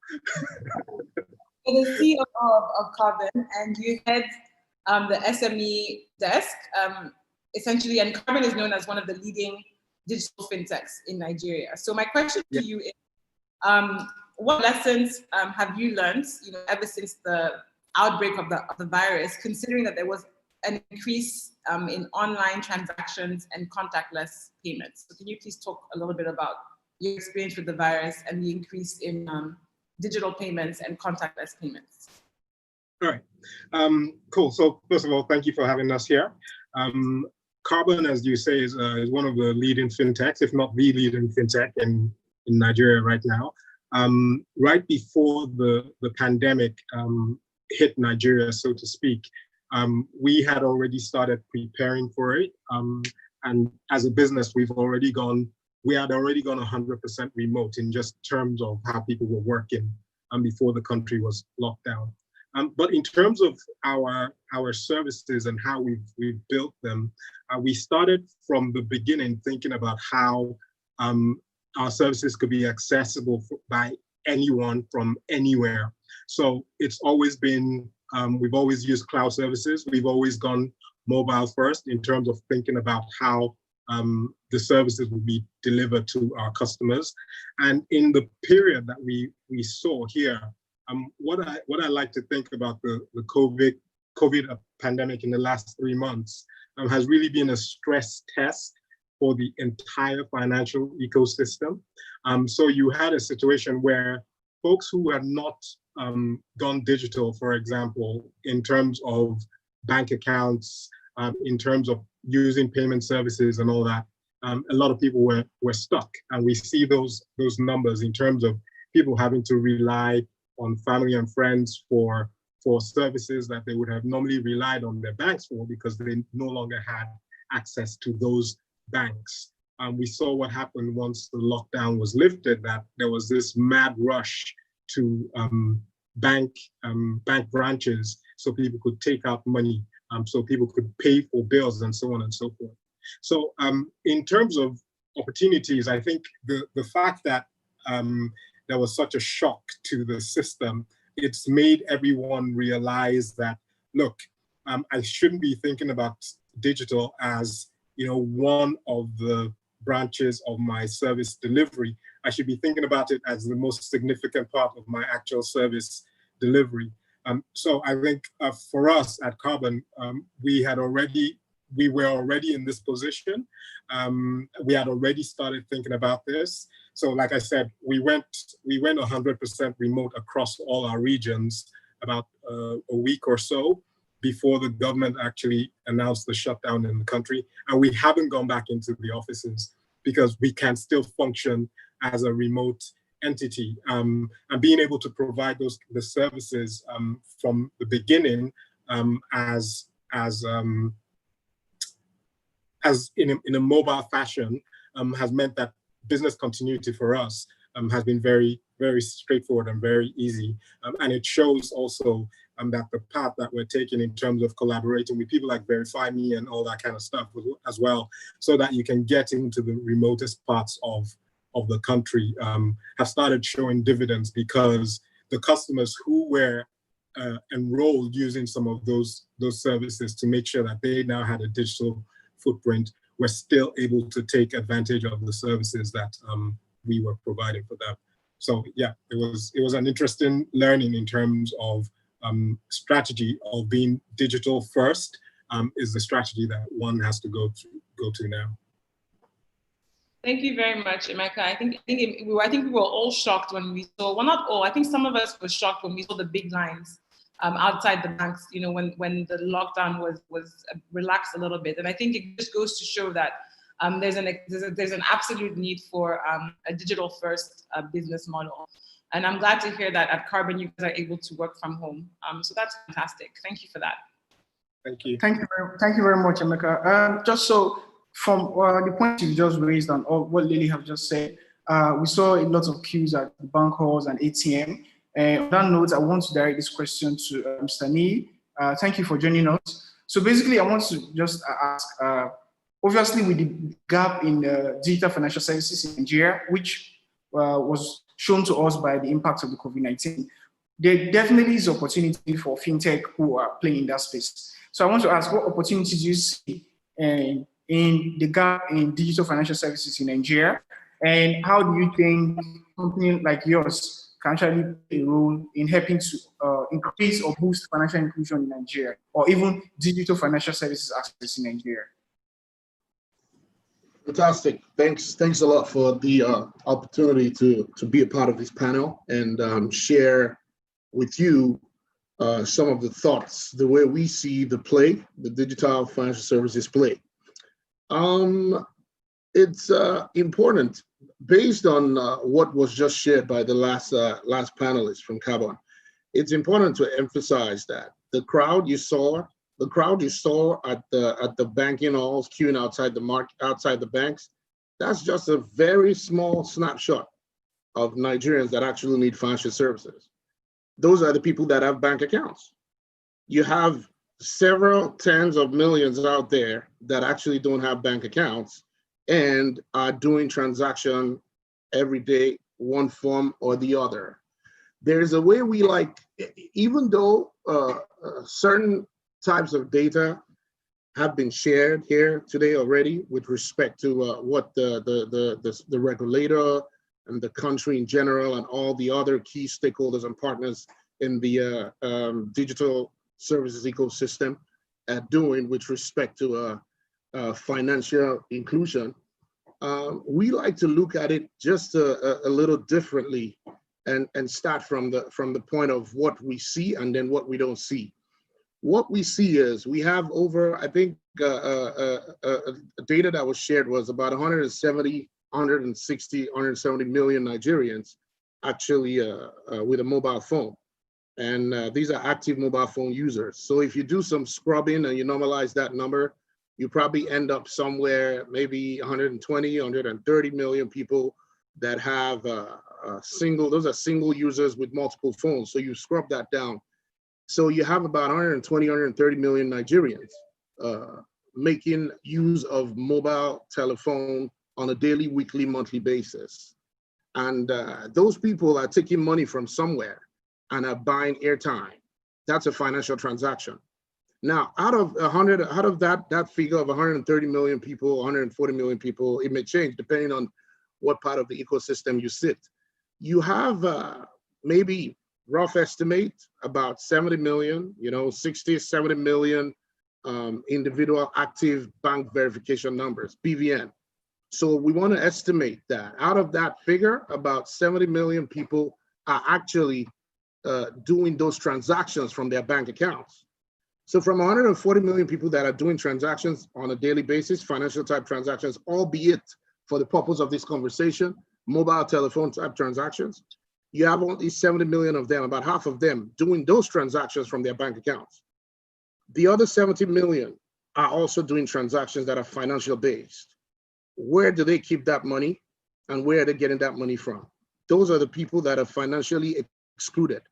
Even though they have money and they're able to partake in financial transactions, but they have not had the right access and they have probably not been fully educated to the point where they can trust the system and bring all their money into the financial services ecosystem. For me, that is the opportunity. And I believe that's what keeps everybody on this panel, everyone that I've spoken here today, that's what keeps us all up at night. Ideating, creating new solutions that we can design to attract those people into the financial services ecosystem.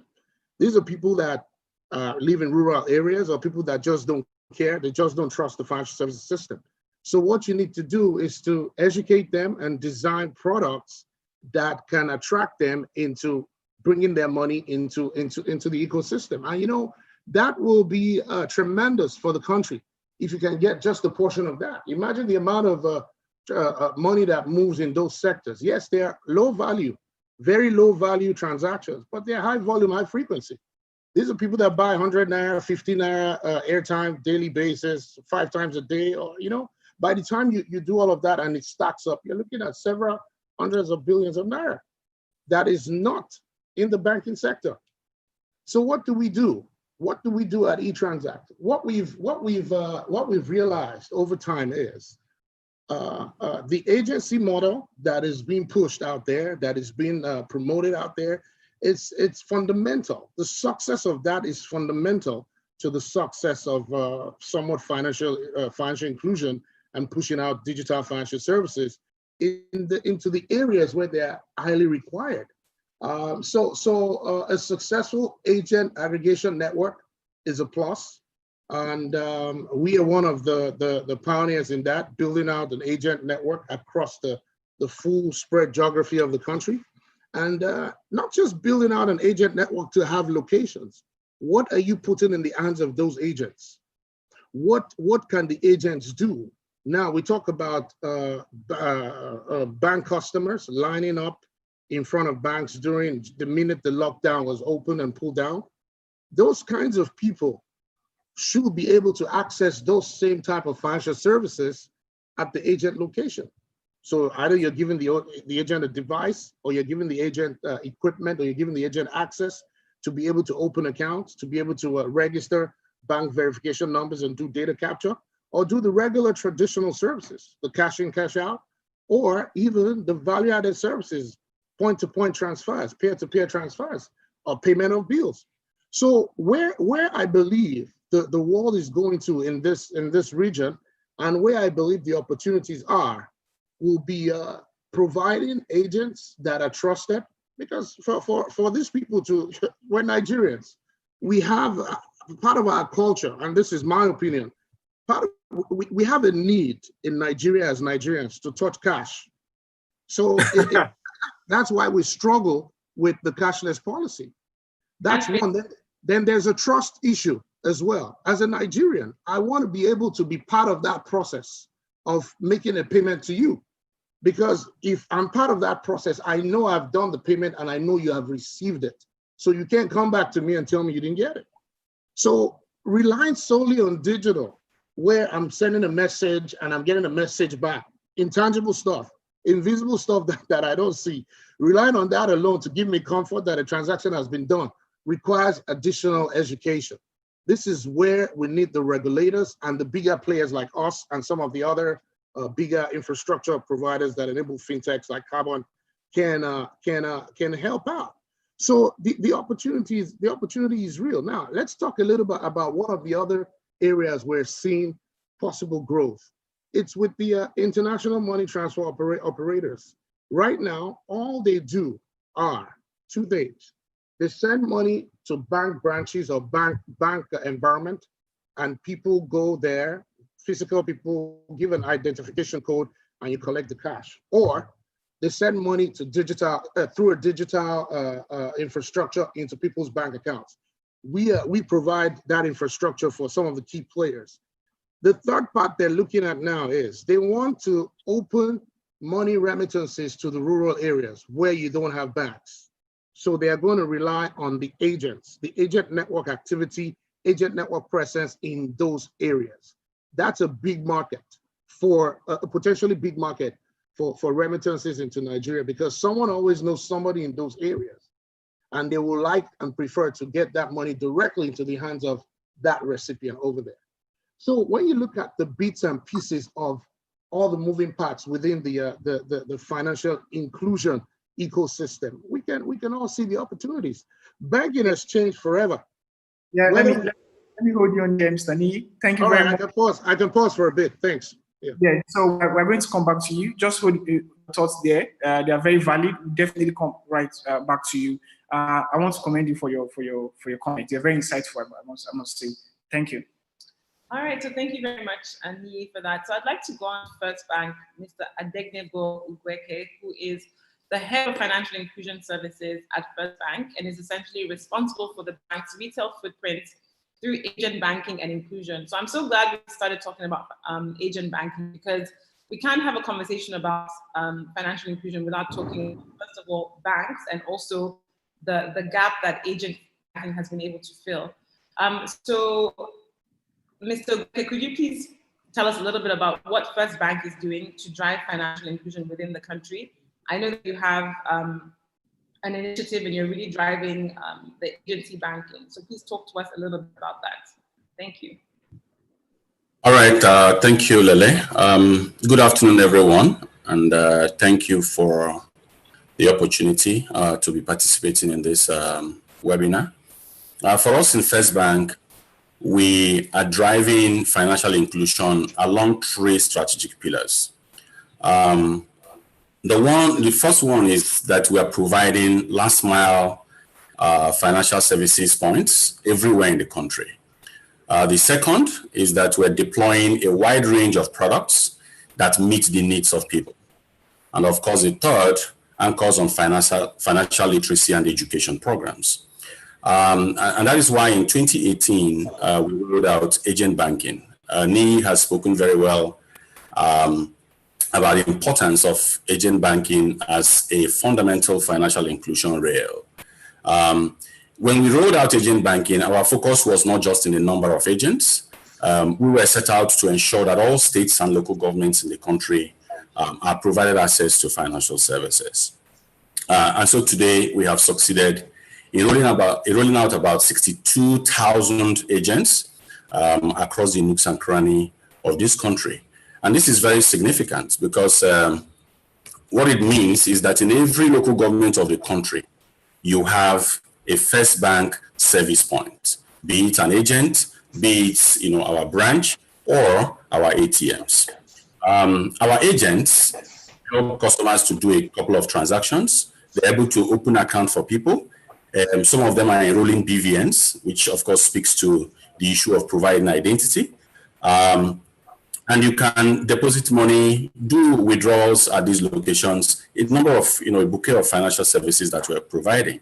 The network is also fully interoperable. So it's not just serving First Bank customers. It's indeed an infrastructure that serves the entire financial services, ecosystem. The network today is employing about 200,000 Nigerians, and daily about 1 million people use our First Money agent network for various financial services needs. For us also, we are very deliberate about women and youth empowerment. And so today, about 23% of our agent network are women, and more than 85% of the network are youth. We have also rolled out self-service digital channels as part of our financial inclusion drive. We have *894#, and I'm sure a couple of us know about it. Today, that's the most expansive USSD banking channel. About 9.5 million people in the country are using that channel to be able to meet their financial access needs. We have also deployed mobile wallets, what we call our First Money wallet, and account products that people could easily open.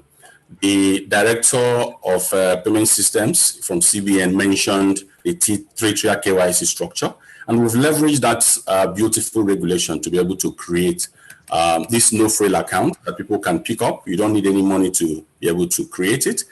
And that's the account that our agents are creating for consumers. Recently, we launched our digital lending platform called First Advance, where we are leveraging big data analytics and machine learning to offer loans to our customers in less than a minute. You would dial *894*11#, and you'll be able to get a loan from First Bank. We also have a variant of this service for our agents to assist them with liquidity management when they run out of funds in the course of a day's business. They do not need to rush into a bank branch to go and struggle to be able to deposit money. They can easily from the agent app request for a loan, and we credit score them using the transaction data that they built up, and disburse money to the account within minutes. And of course, the third pillar of our financial inclusion drive is the financial literacy.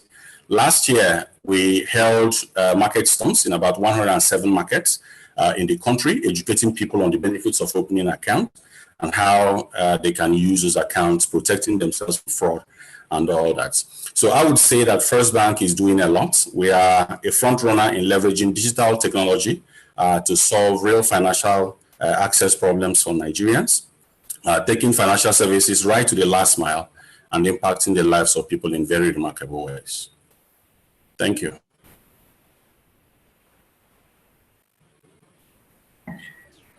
Thank you very much. to First Bank and all that you're doing in that space. Okay, so basically to our participants, we apologize for not being able to read out some of your questions. It was just because we were behind schedule. But now you can send your questions. I'm sure we'll be able to work with time and make space for some of the questions that you ask. Okay, so basically, just to ensure that we have time to take some of the questions from the participants, I want to just ask and throw out to all of our panelists. So going forward, what are your recommendations? What do you think needs to be done? Because post-COVID-19, or even right now, is all digital financial services all the way. That's the new normal. Going digital with payments, with transactions and everything. What do you recommend to the regulator and to even industry players? How can you provide affordable and easy to use products that will not only help you achieve your goal of existing as a company, but also help Nigeria and the Central Bank of Nigeria onboard those excluded adult population, especially those in the rural area? So I'll go from you, Jacqueline. What are your recommendations, right? Thank you. Okay, thank you. So a lot can be done through leveraging technology, and I think there are two levels to it. There's the initiatives at policy level, as well as initiatives at financial service provider level. So I'll start with the policy level. So there are a number of things that can be revisited in terms of policy to just create that enabling environment, and taking into consideration what has befallen a lot of the customers at this point in time, and in order to both drive financial inclusion and at the same time just support the financial service providers. So first of all, I think there's the need to revisit the pricing regulation. Why? Because there's a ripple effect coming out from what we're observing, such that when you put a cap in the price of products and services, what then happens is the financial service providers are quite squeezed, because the cost to serve is quite high, but at the same time they're not covering the costs involved.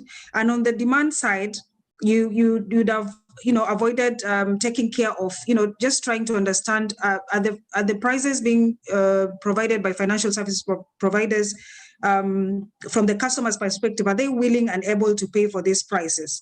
So our recommendation is to let the market forces determine the pricing, and in that sense, both the supply side is covered, so they're able to take care of the cost to serve, and at the same time, whatever prices are being offered are favorable to the customers. Secondly, in terms of a potential policy intervention area to boost digital financial services is through revisiting eKYC, and particularly looking at currently, there's a lot of evolution in terms of technology platforms where there's the need to review what sort of contactless systems we could adopt in terms of ensuring that eKYC is being done. Today, we have fintechs in the space that are doing a lot in terms of facial recognition, for example, or even just iris scans and so on, and which basically are technologies that can be really favorable when it comes to authenticating customers, but authenticating them safely. When it comes to the financial service provider level, there are a number of things also that call for the use of DFS, and I will speak to what can be prioritized in the short run, because there's a whole universe of things that can be done. So there's the opportunity to digitize payments. My colleague, Mr. Nee, spoke about the opportunity on digitizing payments, and specifically the government to person payments, and not only thinking about digitization, but thinking about digitization from the perspective of, are we at the end of the day building digital ecosystems in the communities that these beneficiaries live? Because at the end of the day, when this person does the cash out, or the beneficiary does accepts the cash, and he's not able to pay for any commodities within his community digitally, then it means you're just bridging the cash. You're not actually bringing this person to the formal financial services, and therefore this person is not able to reap additional value-added services that ride on the digital platforms. There's also the opportunity to empower the digital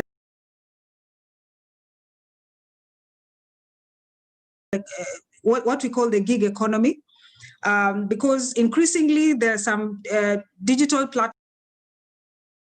platforms that have come in to support both in terms of job creation and in terms of the economic output in the country.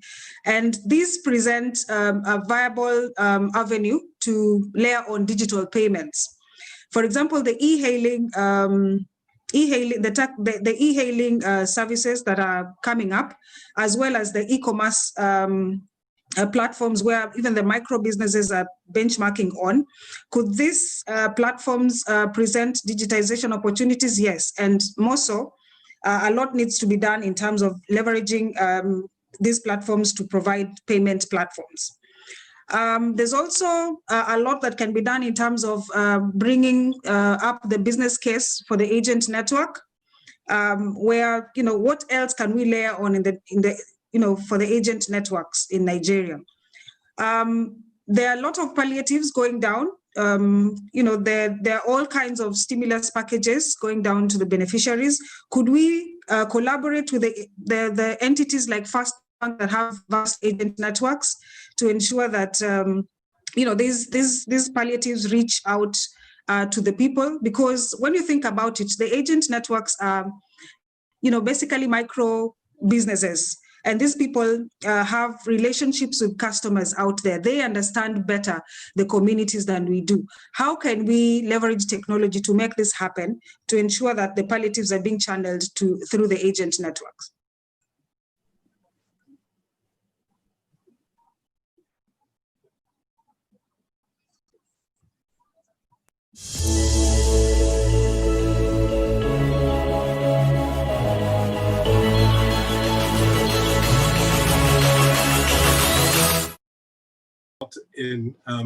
I'll go next.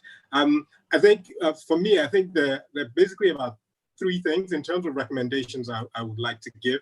I would say government really needs to be clear, and I think Jacqueline mentioned this as well.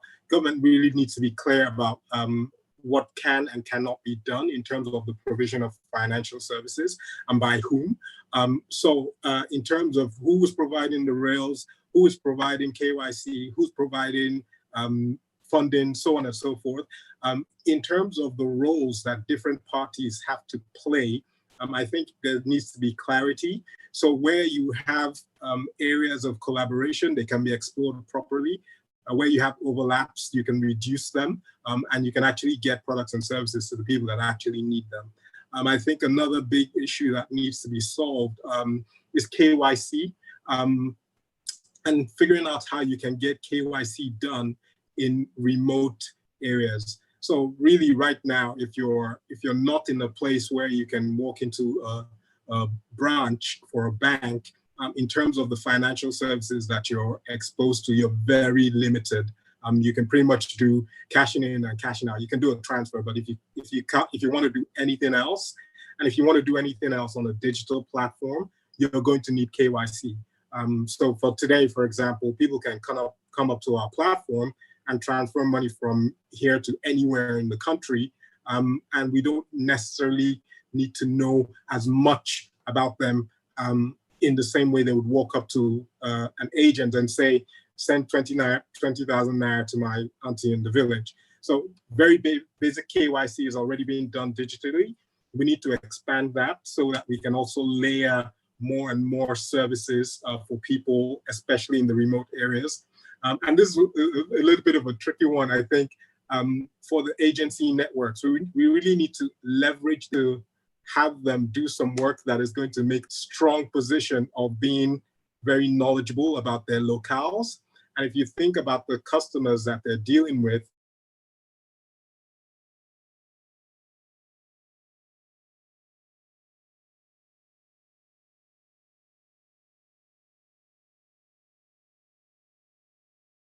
you're talking about people who already have do today in the majority. I think the agency networks can play a very big role in educating the end consumer at the last mile and actually helping them build up, one, their KYC and their knowledge of financial services so they can actually start participating in the digital financial services space. We talked about all these different things that we can do, but I think the main thing is we have to be creating a value proposition for the end customer.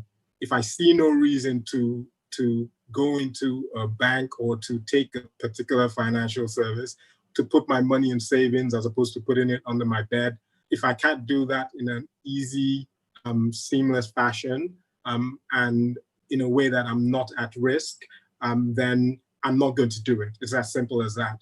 So there's a lot of collaboration that needs to happen. Insurance, so that people know that their money is as safe. Customer success, so people know they can talk to people. And then just making sure that the systems are as efficient as possible so that when payments or whatever are made or services are requested, they're gotten in a timely fashion. Thank you. Thank you very much, Jamaica. That was very insightful. So, Mr. Nee, just come back to you. You're sharing some very good thoughts then, but just make it precise, and because we are behind schedule and we are trying to see if we could also accommodate some questions from our participants. Mr. Nee, over to you. The same question. What are your recommendations?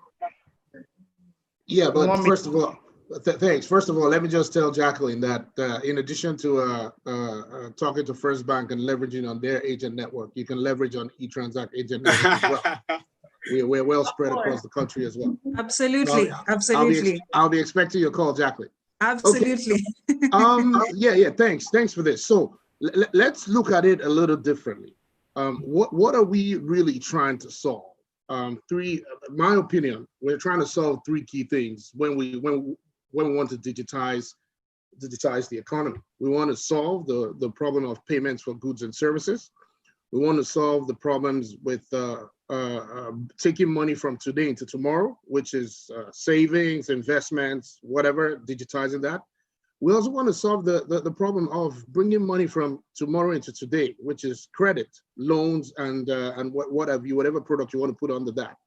So what do we need government to do, or what can government do for us, or what can the regulators do for us?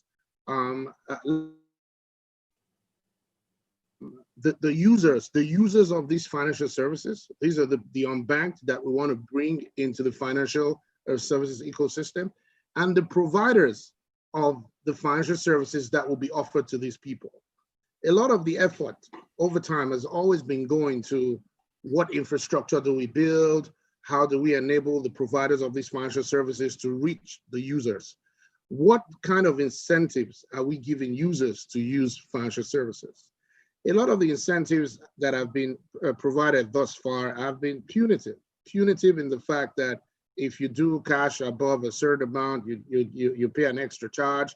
If you do cash below a certain amount, you pay an extra charge. But that's punitive. What incentives are we giving users to want to use financial services, digital financial services? Why would I choose to use a digital access rather than using cash? So maybe like it was done in, I'm not sure if it's South Korea or Philippines, there was a study we did that showed that for them to be successful in digitizing their payments ecosystem, you pay less taxes if you don't pay cash, or you pay lower amounts for things that you do digitally. Certain fines, certain levies, certain classes of payments going to government must be digital. So if we begin to tweak that, and I know that the regulators are doing a fantastic job thinking in this. I'm sure that they've thought about this, and they're probably going to roll out policies, in the not too distant future to take advantage of these initiatives. But that you have to look at it from those two sides: enabling the enablers and enabling the users, incentivizing them to want to do this type of transactions. Because what you don't want, which is what used to happen earlier in the day with respect to agents, you set up an agent, you equip an agent, and the agent, his first few days, his transaction activity is high, and then suddenly everything just goes down the drain, and he starts to try to do for other things he's going to do, because apparently this agency business is not as lucrative as he thought. But what we're seeing now, what are we creating? Different use cases for agents: account opening, BVN, everything you can do in a bank, you can do with an agent. Everything you can do in an insurance company, you can do in an agent. Everything you can do with a telco, you can do with an agent. So what you're doing is streamlining that whole process and bringing it to locations where agents can be at a cheaper cost. You know, and the other thing is we want to talk about is I like what the carbon guy talked about, KYC. KYC is critical. Abednego mentioned about using credit scores of people based on their transaction activity to offer them loans. But these are people that already have transaction activity, that are already in the ecosystem. What about all the others that you know, we talked about the 70 million question. What about all those other people that need to understand what they can access and also have transaction activity you can model to structure and create solutions and products that can tackle their problems? 70 million strong. Those people bringing their financial activities into the Nigerian financial sector will transform this country beyond our wildest imaginations. That would be my suggestions, and I'll pause at this point. Thank you. All right. Thank you very much, Nate. Thank you very much. Okay, same questions. If you could just help us wrap it up in a minute. Mr. Weke, just help us wrap what your recommendations are in 1 minute. Thank you. Thank you so much. For me, I think, you know, without trying to repeat some of the things that have been said, the first piece, and perhaps, you know, the foundational piece, is really investment, you know, in infrastructure. Power remains a fundamental problem. It's a huge challenge for the agents to operate. So if the problem of power can be solved, and of course, alongside that is deepening, you know, the telecoms coverage. You know, quality of service remains a fundamental problem, especially in rural areas. Agents are having significant challenges, you know, in some of these rural areas because of the poor network quality that you have there. So infrastructure is really foundational, and we need to focus on that.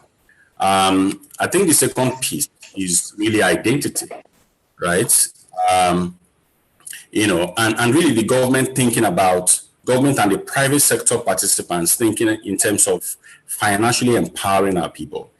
There has to be some focus on, you know, reducing short-term poverty and enabling people to be able to, you know, have the capacity to come into financial services. And of course, when they are now in there, they're able to build, you know, the resilience that is required to fight long-term poverty and continue to improve their lives. The third piece, right, is really around, you know, financial services providers adapting their services to be able to conform to the changing preferences, you know, consumer preferences for contactless payments. If there is anything that COVID-19 has shown, it's the need for us to, you know, be able to go digital. It's the need for contactless payments. So that move, that shift to contactless is irreversible. And, you know, a lot of the operations, a lot of the support structures that we have as financial services, you know, providers are still very traditional, right? And all of those were put to the test when COVID hit, and we're confined to our homes. You know, people couldn't access the offices, people couldn't access bank branches. A couple of services, you know, had to be discontinued because you just didn't have, you know, the capacity to be able to respond immediately. And that led to a lot of turnaround time issues and, you know, trust erosion.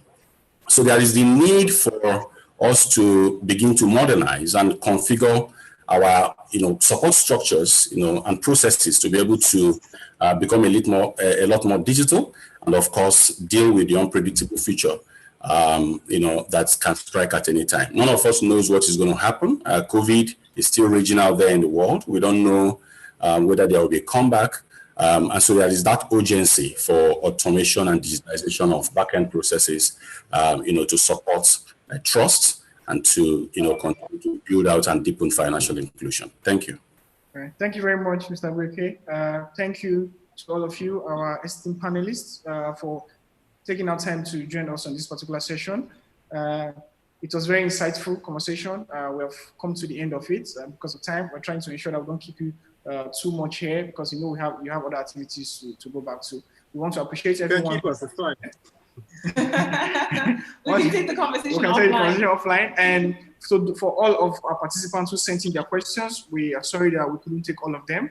We're sure we could definitely have the conversation offline, and we'll be able to engage with you and try to get answers to all of your questions. Once again, on behalf of Business Day, say thank you to all our esteemed panelists for helping us share some insights of your knowledge. So thank you very much. And Lehle? I just wanted to say thank you to everyone, all our panelists, for your contributions. We really look forward to a time where digital payments and digital models are first. So essentially, thank you very much for the contributions. And we realize that financial inclusion can only be achieved if all stakeholders come together and work, and also fill in the gaps that one stakeholder may not be able to fill. So we thank you again for your time. On behalf of Business Day, my name is Lehle Balde, and this is Endurance Okafor. It's been a pleasure being your moderators for this session, and we look forward to staying in touch with you and to driving financial inclusion in Nigeria and in the rest of the African continent as well, and the rest of the world. So thank you. All right, have a great day, everyone. Oh, and also our MD is here, and he'd like to give a vote of thanks. Yes, thank you very much, Lehle and Endurance. I would just like to echo the appreciation that has been expressed already. We are very, very grateful. I mean, the discussions have been very insightful, provoking, and very helpful to drive the progress on the financial inclusion. We just want to thank all the panelists for the insights and for their thoughts on the issue. The director, Musta, from the Central Bank of Nigeria, all our sponsors, MasterCard and Verify Me. I mean, we can't just thank you enough. I've listened very, very carefully and diligently to all the conversations, and I've learned so much. And I believe that going forward, we'll be able to ramp up those financial inclusion in Nigeria and in Africa, as Lehle has said. We thank you so very much for spending your afternoon with us. And we look forward, as someone said just a few minutes ago, to further offline conversation. Thank you very much, and have a great afternoon. To all our participants and viewers from wherever it is that you have joined us, we thank you for your time this afternoon. Thank you, and God bless you.